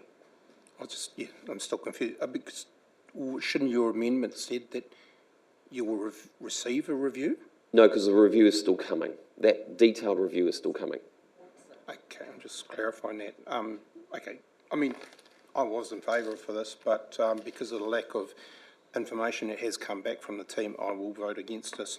I mean, the decision against, actually voting against this, doesn't mean that we're pulling out. And this, contrary to some of the comments that have been made, all it is meaning is that we're following previous resolutions, that we're deferring it to the next council.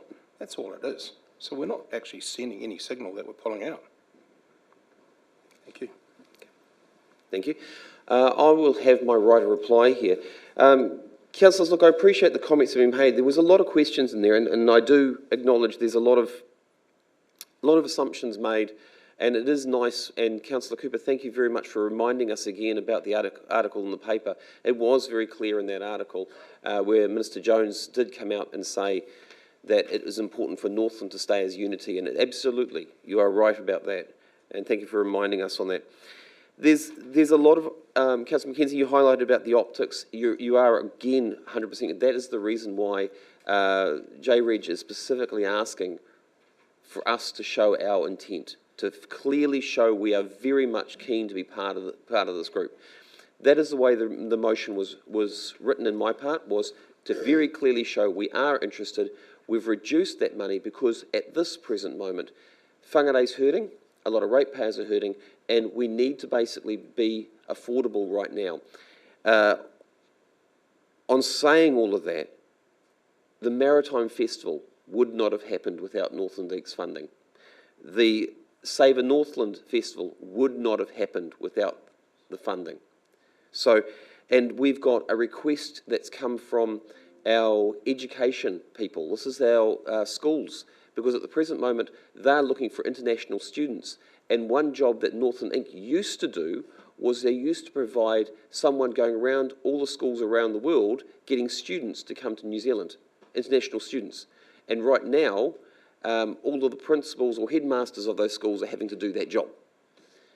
So it is one of those things where Northland Inc could actually pick up that role again by working and negotiating with the other schools to actually reduce that burden. So that's where these things could actually happen.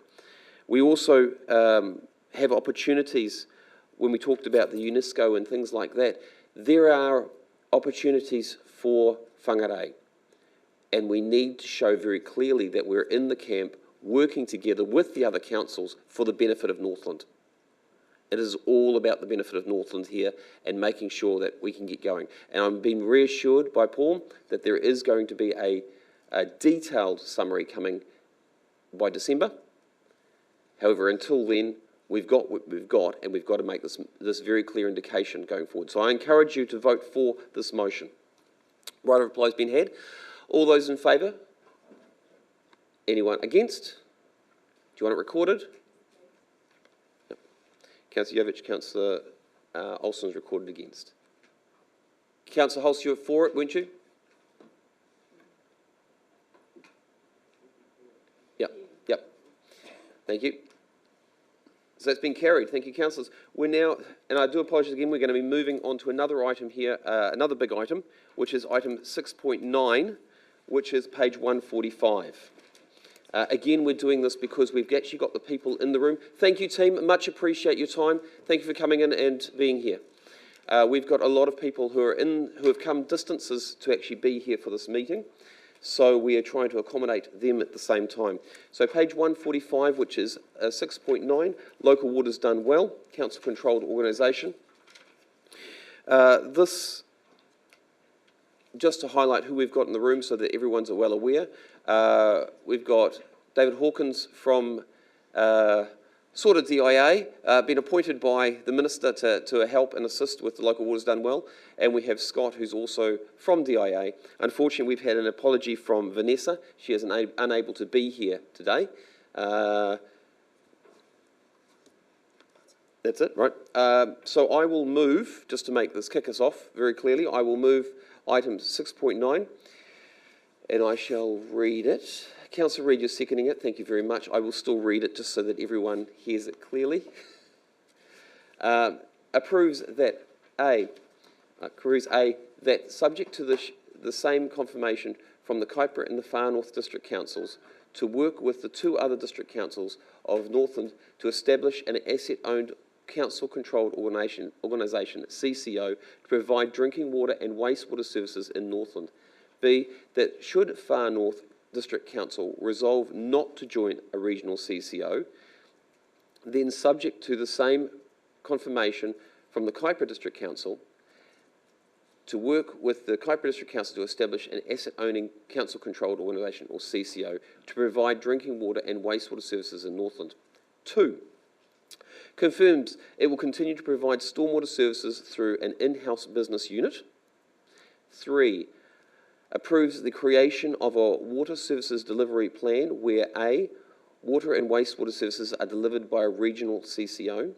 B, stormwater services remain with their respective councils, effectively status quo, one section per council. C, opportunities for government funding to support critical projects be sought. And 4, approves that the following initial principles be incorporated in the formation of a regional CCO. This is the important part here. A, that initially financials are ring-fenced to each council. B, that initially water charges are not harmonised across the 3 founding council areas. C, that the CCO review ring fences of finances and harmonising charges within 3 years from its commencement date. D, that a shareholder council be formed that includes 2 representatives of each founding council, of which at least 1 must be an elected member. E, where scheduling growth projects, the CCO is aligned with each council's growth strategies. 5, approves A, that the Whangarei District Council enters into a commitment agreement with the Far North and Kaipara District Councils to establish a CCO by 1st of July 2027. B, that should Far North District Council resolve not to join a regional CCO, then the Whangarei District Councils enters into a commitment agreement with the Kaipara District Council to establish a CCO by the 1st of July 2027. Thank you for Councillor Reid for seconding that. I will now go through and explain a couple of things to make it very, very clear the way it's been worded.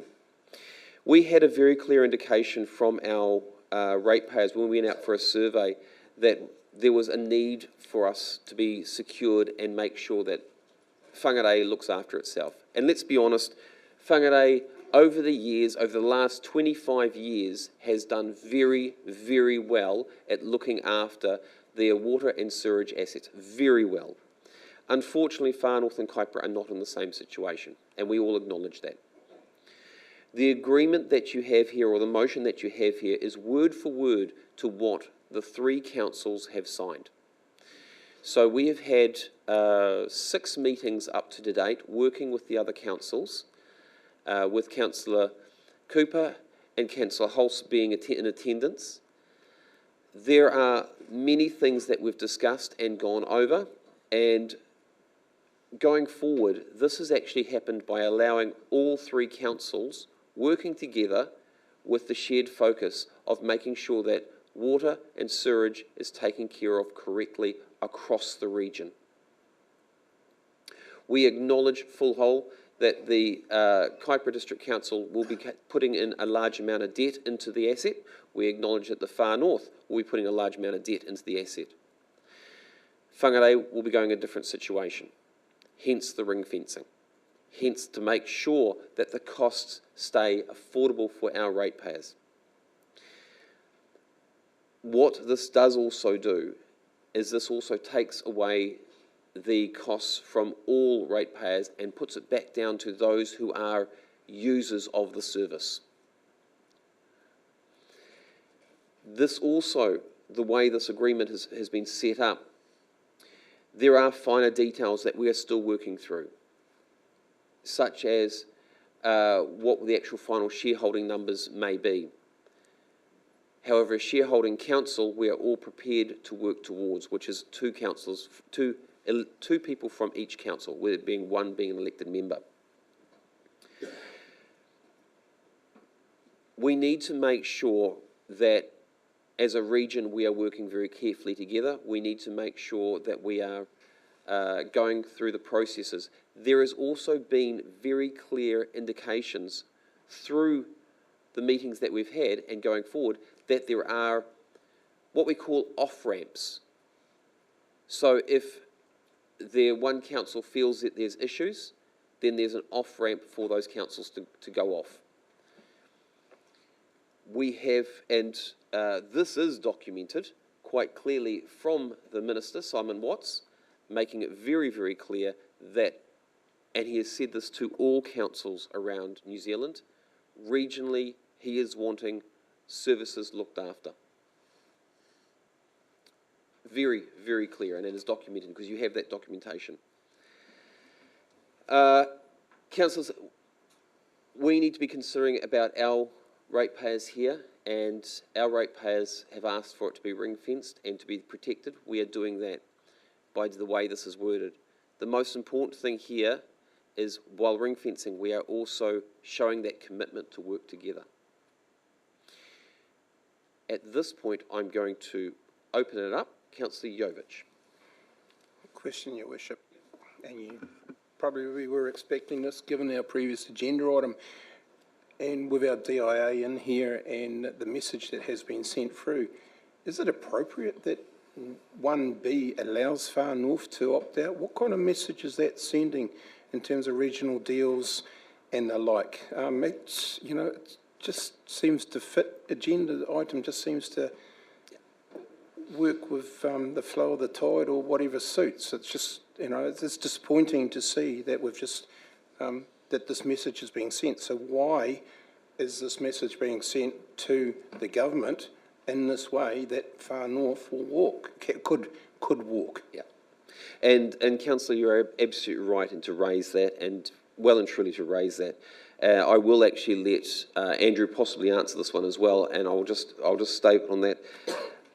At this present moment, we have been informed, previously before this, we were informed that Far North wanted to go alone. They made it quite clear they wanted to go alone. Now, while writing this agenda, and Andrew can correct me on this because I'm going to make sure he corrects me on this,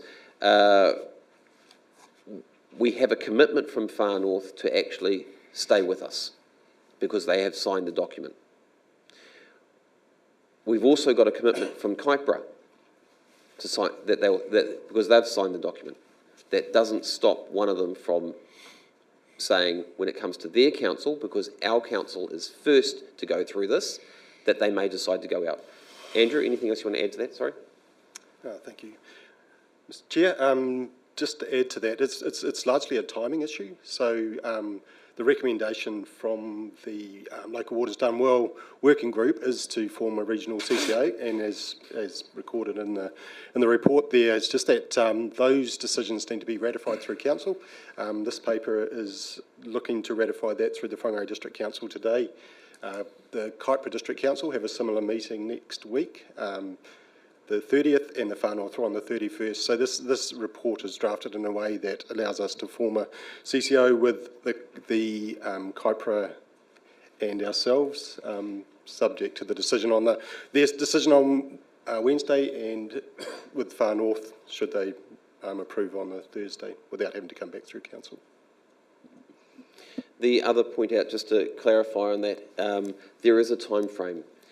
A water services plan must be submitted to central government by the 3rd of September. So we literally have 1 month, or just over a month, to get this all written up, signed, sealed and delivered to central government, So the motion's been worded that way. Again, there is off-ramps, just in case. However, we need to be focused on working together. And again, we have got the signed agreement on that. I'm just going to go Councillor Reid. Thank you, Your Worship. This is a crucial step forward as a regional approach for the whole of Northland. I pull no punches on this one. Potable water and wastewater are the two most critical areas that we need to focus on, and that is right across the north, not just one area. And I would not be happy with the brothers from the north or the south if they were to renege on what we're doing here. The combining of council thinking and the participation at this stage is to be commended on behalf of myself, on all those participants. Having this go forward, and the governments of the day always want to see you agile in your responses, which I think we're pretty good at now, and it shows we can think on our feet. We don't need to sit around and hum and ha for years about things. Something perhaps we should all take on board. Northland will be noticed by the DIA and in parliamentary circles once this is ratified and put through. My thanks to all the participants, in particular the staff, for their diligence and their dogmatic approach to not backing down. My thanks.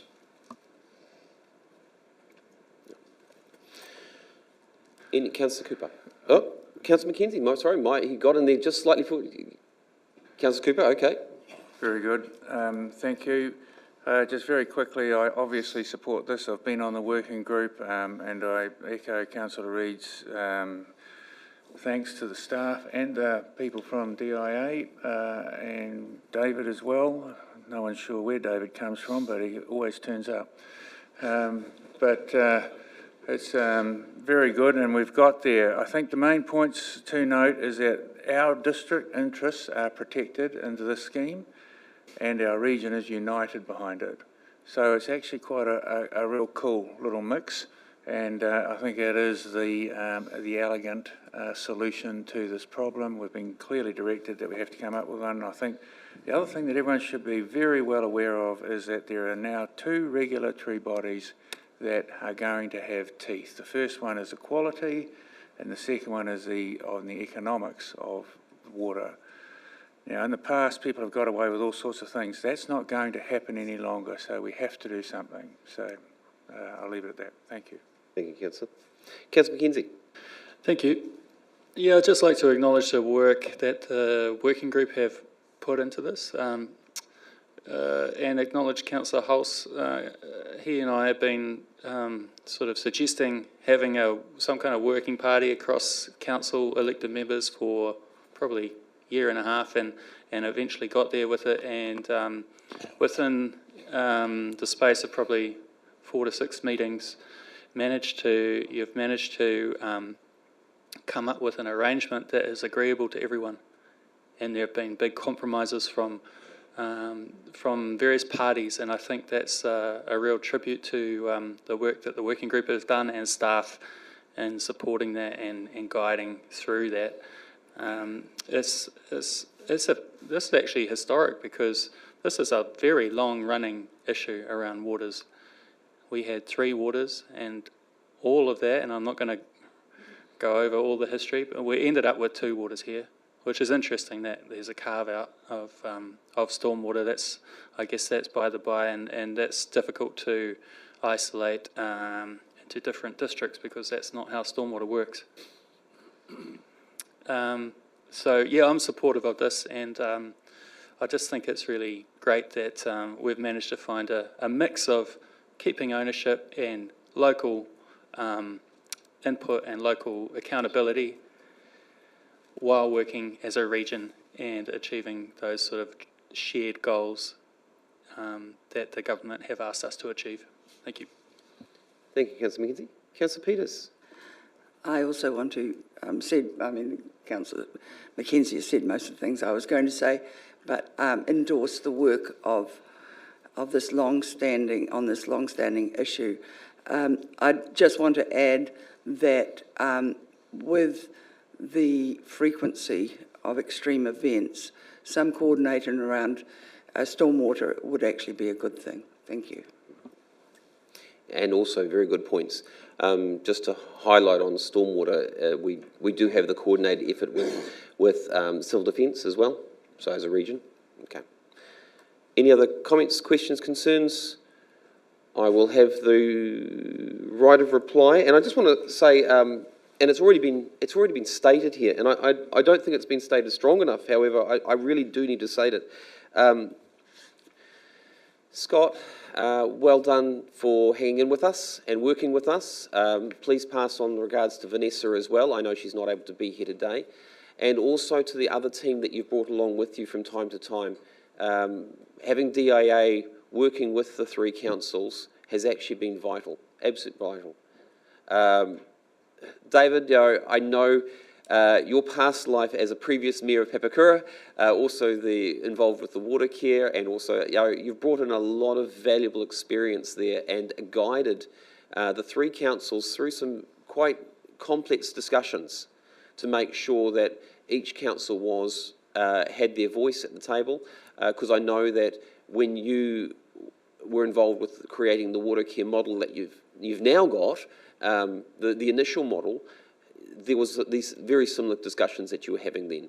And I really appreciate having that guidance and someone who's been through it.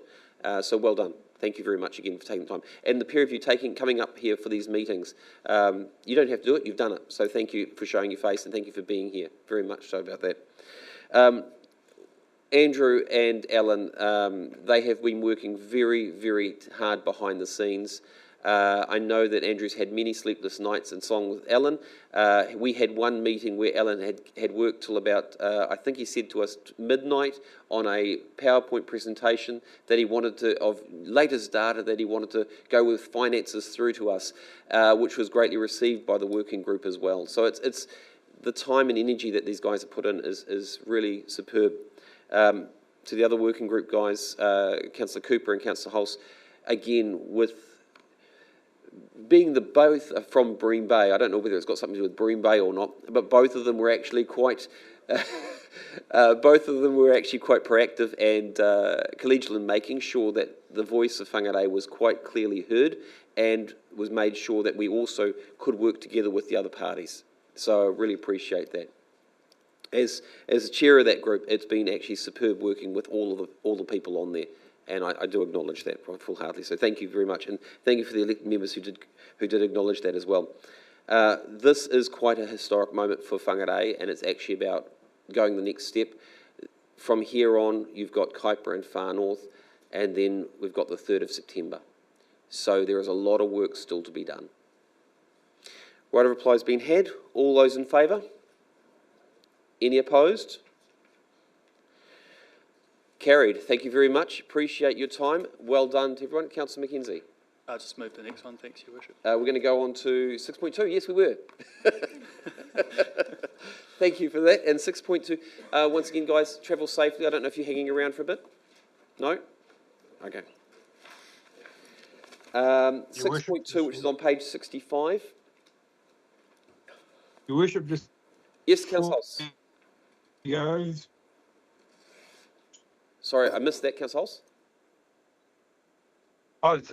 I'm just going to say, I'm just going to cut out at the moment, so it's 12:57 over where I am, so I'm just in Ewan midnight, so I'm going to have to leave. Sorry. No, I appreciate your time, and thank you very much for coming online. We really do appreciate it. Good night, Phil. Yeah. Okay, thank you. Bye. Councillor Mackenzie, can you read the motion, please? Will do. So this is Ōakuta Sports Park and Wetland Development Update and Decision on Budget Adjustments. The recommendation is that the Council, 1, notes that following the validation stage, the Ōakuta Sports Park and Wetland Development Project is on track and does not require additional budget. And 2, approves additional capital spend of $164,000 in the 2025-26 financial year, which will be offset by external income from the Lotteries Grant Board towards a playground. And 3, approves the adjustment of the Oakura Sports Park and Wetland Development capital budget in the 2025-26 and 2026-27 financial years to align with the redirection of $662,715 unclaimed better off funding towards a wetland. And 4, approves bringing forward budgets of $613,206 year 3 and $836,380 in year 4 of the LTP to years 2 and 3, with $662,040 in year 2 and $787,546 in year 3 to align with the planned delivery of the project. I'll second. I got Councillor Benny would second that, so give you a quick breather. You're right. Yeah, a lot of numbers there. Very good. Look, this is a fantastic project and has been on the books for some time, well before this term, and got a real boost by the better off funding that was put towards it. It's now got to a point where it's a process really of rationalising budgets and just tinkering around, moving little bits of money here and there and reallocating to make this project go ahead as quickly as it possibly can. And I thoroughly endorse getting on with projects that are ready to go. That's what this council needs to do, is when things are lined up, we shouldn't be a handbrake, we should be enabling these kind of initiatives and projects to go ahead. So thoroughly in support. It's going to be a fantastic facility for Oakura and the Whangarei area.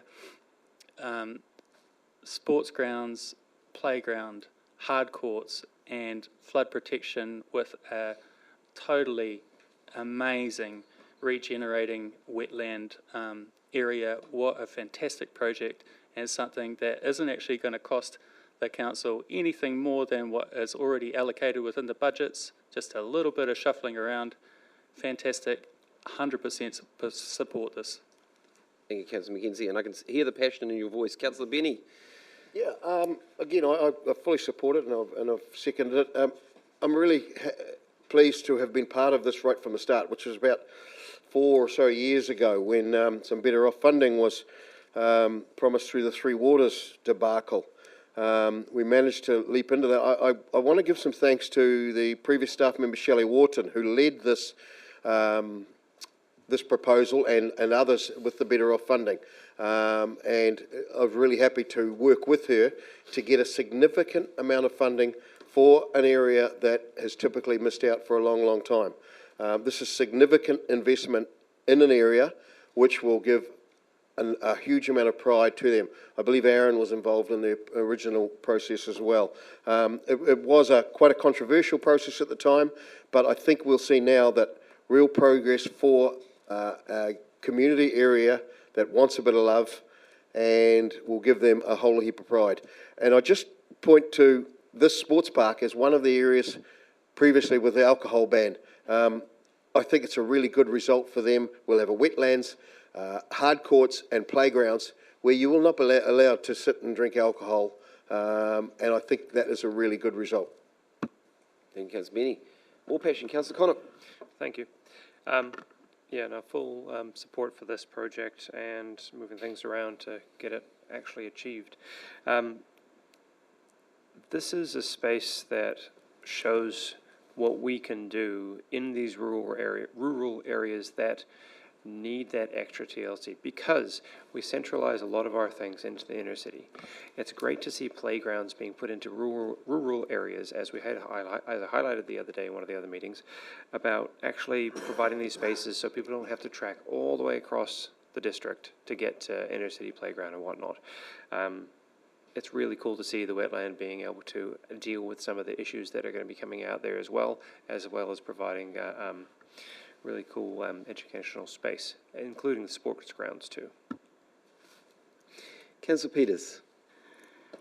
It's really good to see how we can have our cake and eat it too. We do need to do projects like this more, where we're looking at the climate, at the planet, and providing spaces for us humans to be. So well done for the long term. Thank you. Councillor Reid. Thank you, Your Worship. I'm picking that ex-Councillor Martin and ex-Councillor Anna will be quite rapt to see this go through, because they were beating the drum on this last term quite considerably. So fantastic to see it going ahead. And I recall that Councillor Benny stiff-armed us all out there one day, then marched us up on the rise where the old shed is, and we had no choice but to take it all in. And well done them. Yeah, I'm really pleased to support this. I think it's a great thing for the district, because they have really not had the greatest of facility out there, but it's coming together. Thank you. Thank you, Councillor Reid. Any other discussion? Councillor Mackenzie, would you like your right of reply? Yep, just briefly, Your Worship, acknowledge Councillor Benny, Shelley, Raymond Short, Project Manager, Reporting Officer Haley, and other people who have been involved in this process. And I think it's just going to be a great facility, you know, and being lucky to live in Whangarei, you see what the sports complex there and all of those facilities facilitate for that community. And now Ōrikura is going to have something similar, and I think it just forms the whole basis of community building. It's a fantastic project. Right of reply has been had. All those in favour? Any opposed? Carried. Thank you, councillors. Now, because we have gone over the 2-hour break, we are forced to require to have a 10-minute break. Or sorry, 2-hour time period. We're forced to have a 10-minute break. So we will now just break till 11:15.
And we're back into it again. The next item that we have on our agenda is 6.3, which is agreement in principle disposal of land, Whangarei Dam. Ken is moving it. Ken, you need your microphone on because you're going to have to read the motion. What page is it? That's on page 73, Councillor. May I remind elected members that we are in open and the meeting is being recorded. Okay. Would you like me to read the motion, Your Worship? Yes, please. That Council 1 approves the agreement in principle with Patuharakiki Te Iwi Trust Board Incorporated for the framework for collaboration on the future of the Whangarei Takahiwa Dam lands acquired under the Public Works Act 1928. Authorises the Chief Executive to sign the agreement in principle on behalf of the Whangarei District Council. And 3, notes that the work of the joint working group will proceed utilising existing internal and external resources and knowledge from both parties as budgets allow.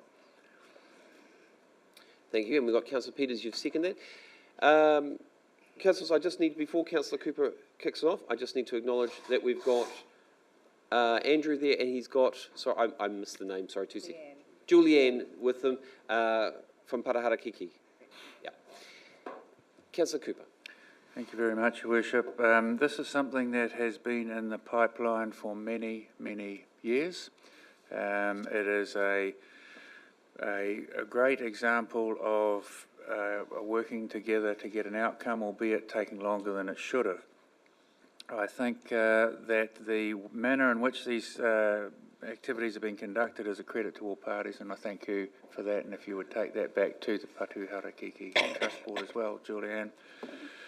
I know that Phil Hulse, if he was here, would be speaking in support of this and very pleased to be. He would probably have liked to have moved it because he has done a lot of the work on it. It's something that I hope everyone will support. Thank you. Councillor Peters. Just briefly, it's really good to see this done, and I hope that it is the first of many such transactions. I'd like to endorse the work of everybody on it, and hopefully next time, next round it'll take be a bit quicker. Thank you. Councillor Olsen. Thank you, Your Worship. I support this recommendation. My only question is resources and budget. What budget? Where has that been allocated? Where would it come from? I will go across to Andrew to answer that. I'm guessing it's going to fall out of his budgets. Yes, the work's been, through the Chair, the work's been funded through the Water Services budgets at present, so there's no significant capital cost being involved, and if there is any changes, would come back to Council. I can elaborate on that if you'd like, but that's a summary. Councillor Reid. Thank you, Worship. I'd just like to know whether it's been a straightforward process or has it been a conflicted one? A little mission. From my point of view, getting this report together and the agreement in principle has been relatively straightforward. The actual management of the land and how that gets sort of worked through under the Public Works Act is very complicated. I think there's 19 parcels that were acquired through the Public Works Act, and sort of with a mix of being under Māori title, general title, and a small part of Crown land as well. So this is part of the journey, but there's still a bit of work to go. So,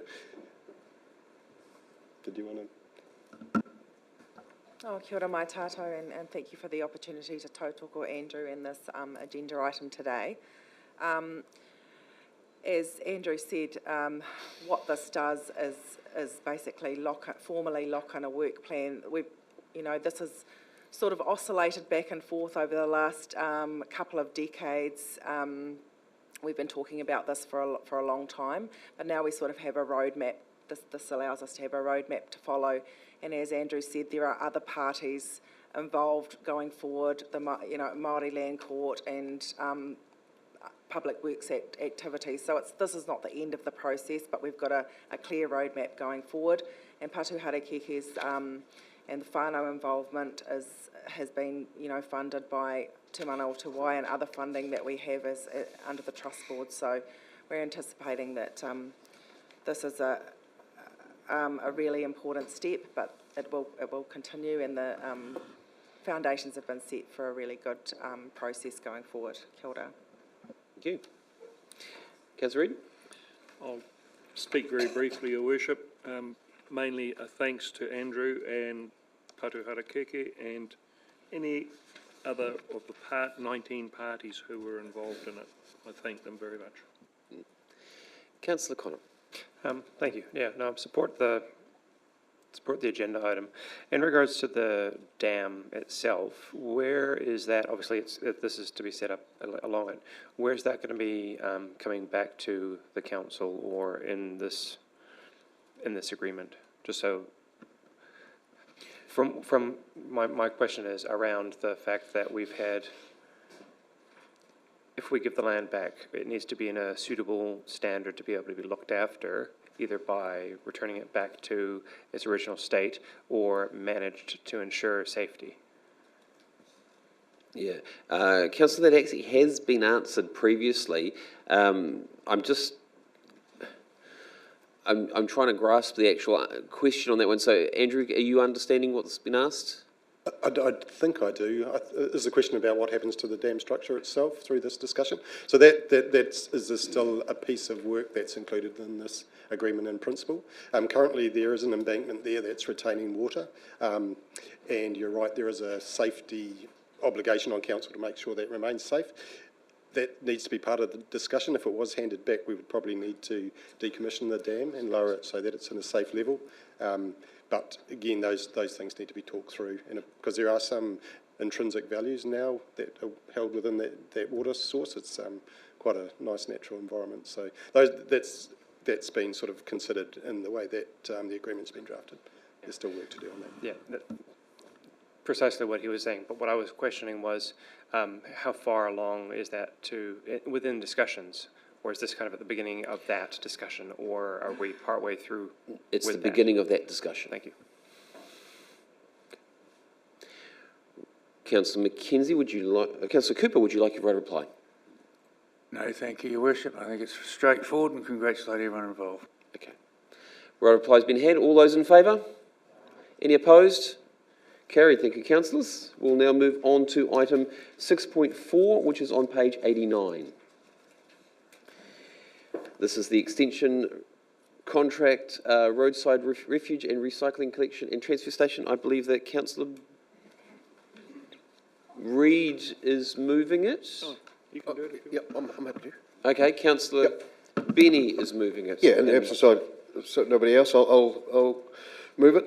Recommendation that the council approves the value of Con 17046 roadside refuse and recycling collection and transfer station with Northland Waste Limited to be increased by $18,215,827, excluding GST, from $43,203,231 to $61,419,058, excluding GST, and to extend the contract from 1st of July 2025 to 30th of June 2027 as provided for in the contract.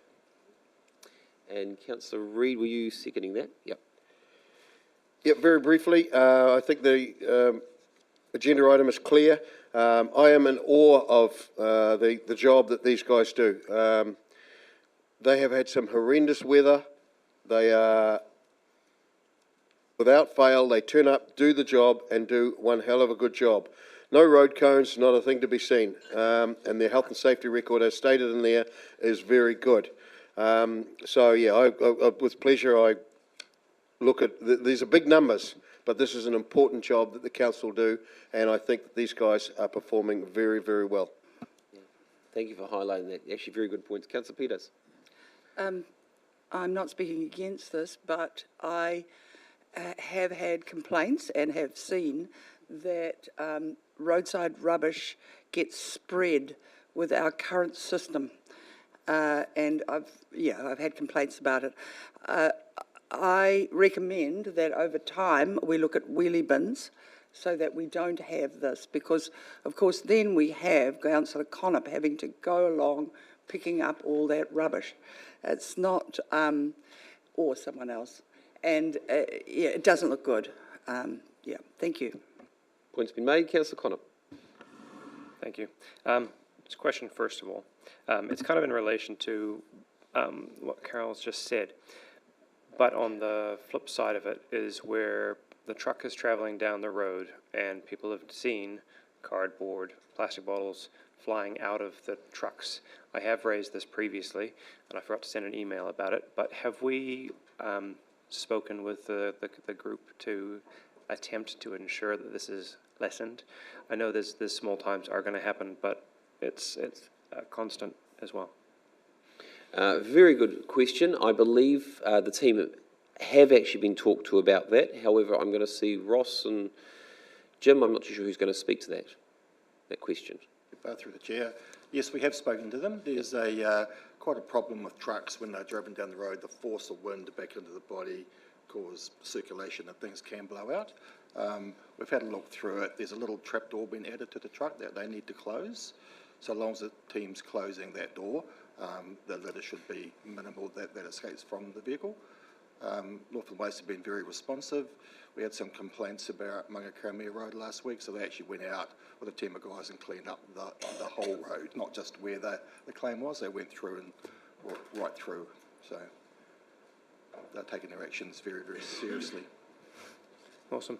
It's going to be a changing thing and times demand trying to get things through. Thank you for that response and addressing that. I'll just speak to it as well. With the, and I mean, this is from the team on the ground, the ones you always see out, and we've already heard mention of it. Many of the drivers and the runners, the enthusiasm that they have for doing the job, it's rubbish or it's recycling, it's not the most fun, but it's really great to see them engaging with people and kind of stacking bins a little bit more interestingly sometimes, and engaging with kids as well, which is really cool to see. I don't have any qualms with the contract going through. It's a big cost. It needs to be a big cost. If there was another way to be able to address it, it would be great, but it is what it is. I'm hoping that we can continue ensuring that these little trapdoors and whatnot are properly managed so we don't have these things flying out. I appreciate this, the team that have gone out and cleaned up afterwards as well. I hear the comments around other facilities of recycle bins, toll bins as opposed to the ones that we have. I support the way that we do have it if people can manage to actually keep them within the size of the bin. The concern, and we've seen it over and over, that people put other materials into these big bins that get contaminated. It's already a hard step with people putting lids and other things that aren't supposed to be in their bins currently. Because we want to make sure, we really want to make sure that the team that are running around aren't getting old, yucky, disgusting, bacterially causing infection substances in cuts and stuff like that, because they are dealing with this stuff. Yeah, no, it is sometimes a thankless job, but the community do see it and they do appreciate when they're running around in the rain, and it's good to see. So, thank you. Councillor Mackenzie. Thank you, Worship. I agree. The work is always super friendly, cheery. Have a wave and say hello, which is really cool. It's interesting that we have a 3-page agenda item for a $18 million contract extension.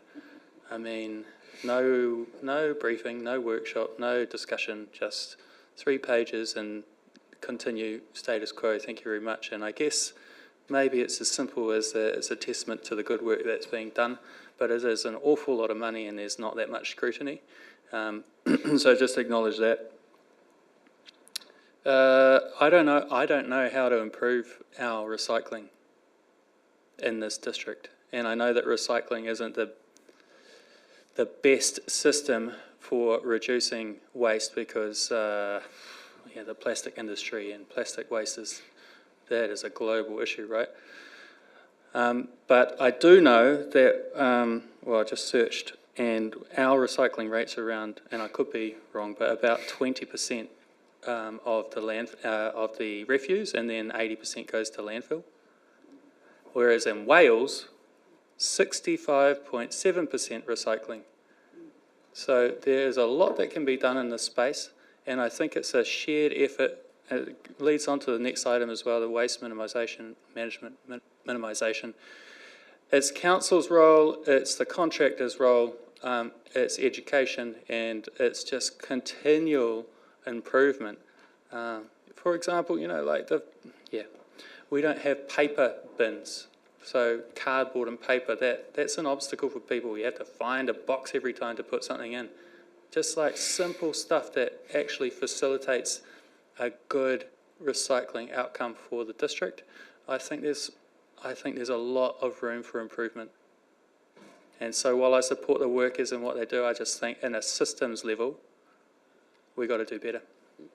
Councillor Mackenzie, before you just hang off there, I just need to make sure you didn't say where your figures were coming from. Is that New Zealand or is that Whangarei? Whangarei and Wales. Wales, okay. Who are known to do very well in that space. That's okay. I just needed clarification on that because you didn't actually say where the figures were for Whangarei or from New Zealand. So I just need to make sure we clear that. Ross, do you want to comment on the figures? Yeah, the figures are actually higher than that. I think the 35% was in the annual plan. Councillors? I think the 35% you're referring to might have been the goal within the annual plan, but the numbers are quite a lot higher than that. It was in mid-40s. Ross, can you bring the microphone a bit closer to you? Sorry, the recovery rate was in the mid-40s from the curbside. Good. Okay. Thank you for clarifying that, Ross. I appreciate that. Councillor Reid. We need 20% more Welshmen. I'd just like to reiterate the good work that these guys do. And perhaps we've only got a 3-page agenda, so there's less to blow out of the bin onto the road. I will note that we've got 1,700 odd kilometres of roading within our district, and those guys travel that distance every week. And in a lot of cases, there's 2 rounds because we have the recycling and we have the refuse. So $18 million, you run a fleet of trucks around there, you're going to need money. Thank you. Thank you for that. Any other comments, questions, concerns? Councillor Benny, would you like a right of reply? The right of reply has been had. All those in favour? Any opposed? Carried. Thank you, councillors. Please do not take into account the fact of how much money it's just been approved by the speed that we've gone through. It's actually been a very valuable information that's put forward towards us. Councillors, we're now going to move on to item 6.5, which is on page 93, which is the Waste Management and Minimisation Bylaw 2025. Do I have a mover for that? Councillor Olsen, you're moving that? And would you like to read that, please? And Councillor Rooker is going to second that. Recommendations that the Whangarei District Council, 1, determines the Waste Management and Minimisation Bylaw 2025 is included in Attachment 1. A, in the most appropriate form by the bylaw, and B, does not give rise to any implications under and is not inconsistent with the New Zealand Bill of Rights Act 1990. 2, makes the Waste Management and Minimisation Bylaw 2025 as provided in Attachment 1. 3, confirms the Waste Management and Minimisation Bylaw 2025 comes into force on the 28th of August 25.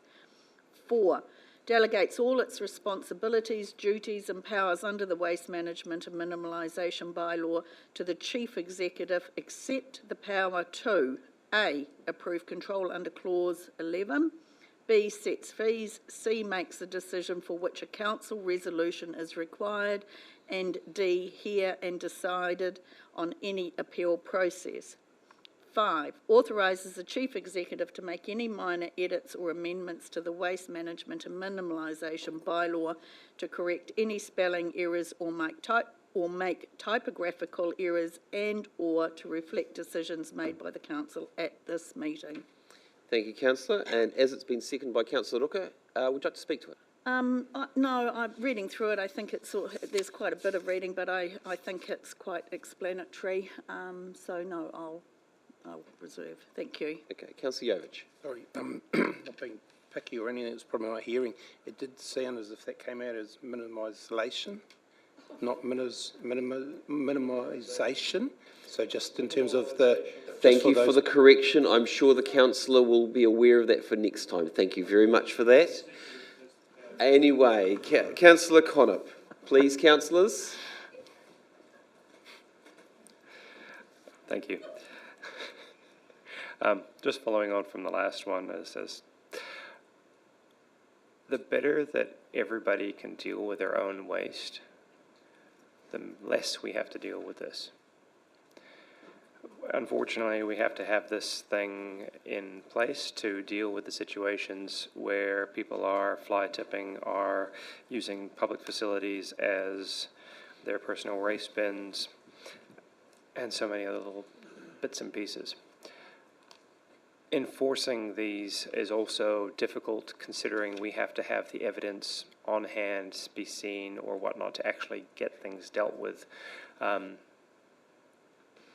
And education is one of the biggest ways to actually get people to buy into these type of things, providing the right outlet so that they actually understand what happens with things that they create, whether their food packaging actually is waste when they buy it rather than it's just something that gets thrown in a bag and then disappears. It doesn't disappear. None of it disappears. I'm very grateful that our bins in certain places are getting better signage, are getting more improved things, though there probably could be items that are in this bylaw that are put onto the bins to ensure people understand what the potential penalties are or what the actual use of them is. Whilst signage is not always going to be a guarantee of people actually looking at it because they're not going to see it, it will catch some people. This is about enforcement, and I really do hope that we work with people prior to slapping them with a huge fine. But if they're repeat offenders, we have to deal with them appropriately so that we can actually mitigate the cost for ourselves and other ratepayers and keep our district looking great. The better everybody can look after our home, the less cost it is for everybody. And that is absolutely right, councillor. If we can all do our own part, it does reduce the cost for all the ratepayers at the same time. So very good point on that. I'm going to go to councillor Olsen. Do you want your right of reply? No, thank you, Worship. Yep. Okay, right of reply has been had. All those in favour? Any opposed? Carried. Thank you, councillors. We'll now move on to item 6.6, which is on page 105, which is the tree removal within the Drummond Park Scenic Reserve and A.H. Reid Kauri Memorial Park Scenic Reserve. Councillor Cooper, you're moving that? Councillor Peters was second. It was okay. Councillor Cooper, can you read that, please? That the council, acting as the administering body under the Reserves 1977 under delegated powers, approves 1, the removal of selected trees within Drummond Park Scenic Reserve for the purpose of realigning the Drummond walking track pursuant S42(1) of the Reserved Act 1977. And 2, the removal of 1 tree within the A.H. Reid Kauri Memorial Park Scenic Reserve required to ensure public safety pursuant to S42(1) of the Reserve Act 1977. I think that little small s reserves to section, Your Worship. Correct. So there it is. Thank you. Thank you very much. Would you like to speak to it? No. No. Councillor Olsen. Just like to say that reading through this, you know, the first thing that popped into my head was the health and safety, remove that tree, and also to open up, you know, the walking track again. So I'm fully supportive of this. Thank you. Councillor Roka. Thank you, Worship. Sorry, I couldn't find what kind of tree are they first, and then second, what happens to them when they get cut down? Great questions. I know Christine knows the answer to this, so I'm going to hand it over to her. The right button. There we go. Yes, there is a list at the end of the agenda item with the trees, I believe, if it's Yes, they are. should come through. I think it's attachment 1, page 111. Yep, so those are the trees that were required for the Drummond walking track, which we've tried to keep to a minimum. There's one Cody, two Cody by the looks of it, Tanikaha. I can see those. Sorry, thank you. So, yeah, second question, what will happen to those once they get cut down? At this stage, I'm not 100%. That will potentially come through the resource consent process, but often we're guided by hapu as to what to do with the timber. That was kind of my follow-up question, yeah, because I know if they're going to get cut down, there are some amazing carvers and artists over at Hihio that will look after them. If we can, we will try and do that. Thank you. Good questions there. Councillor Olsen. You've spoken already. Okay, Councillor Connor. Mine's above hers anyway. It's always disappointing to have to remove certain trees, especially when we've got some ones that we are very favourable about. On page 111, it is good to note that most of the trees are 6 centimetres width and under, which, as it's stated here as well, is a juvenile. I'm very grateful that there aren't any really large trees, with the exception of the Tanikaha, which is a 28 centimetre girth, which is going to be taken out due to the dual stem. Absolutely in favour of the health and safety. This space for the A.H. Reid Park is it's a jewel in the slightly outside the crown of what we look at. It's one of those tourist destinations that we allow people to come through to see what we have as Northland that is quintessential, the fantastic bush that we do have, and to be able to see the grandiose trees that are around it in the kauri trees that are hundreds, potentially thousands of years old in this space. In the past, it's been good to see that they've tried to work around this particular tree that has been going up right next to the boardwalk, and to ensure the boardwalk is able to be, the longevity of the boardwalk can stay open so everybody can get the benefit of it. Unfortunately, I think this tree does need to come out. It is pushing against the side of it. I did have one question, hopefully somebody can give me an answer about it, with the second photo on page 106 with the red arrow, what it's actually pointing to. I'll ask that answer just after I finish speaking.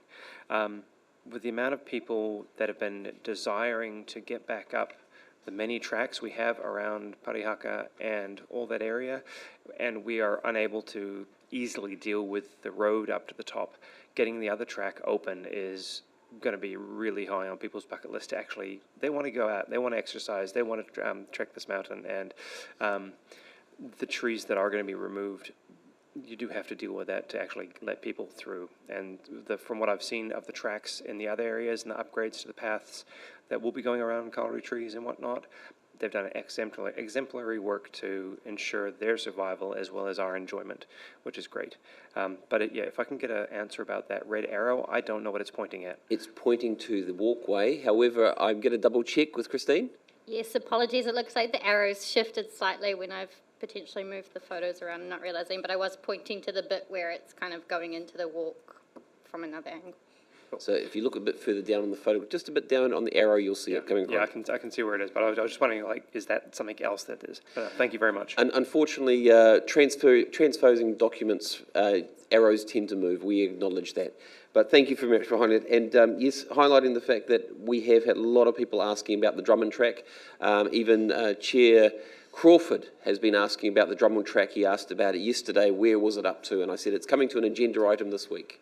So there you go. So thank you very much for those councillors saying that. Councillor Cooper, would you like your right of reply? Very quickly, I think Councillor Conop highlighted all the salient issues, main one being that they're juvenile trees and also for people's enjoyment to wider good. So thank you very much, Your Worship.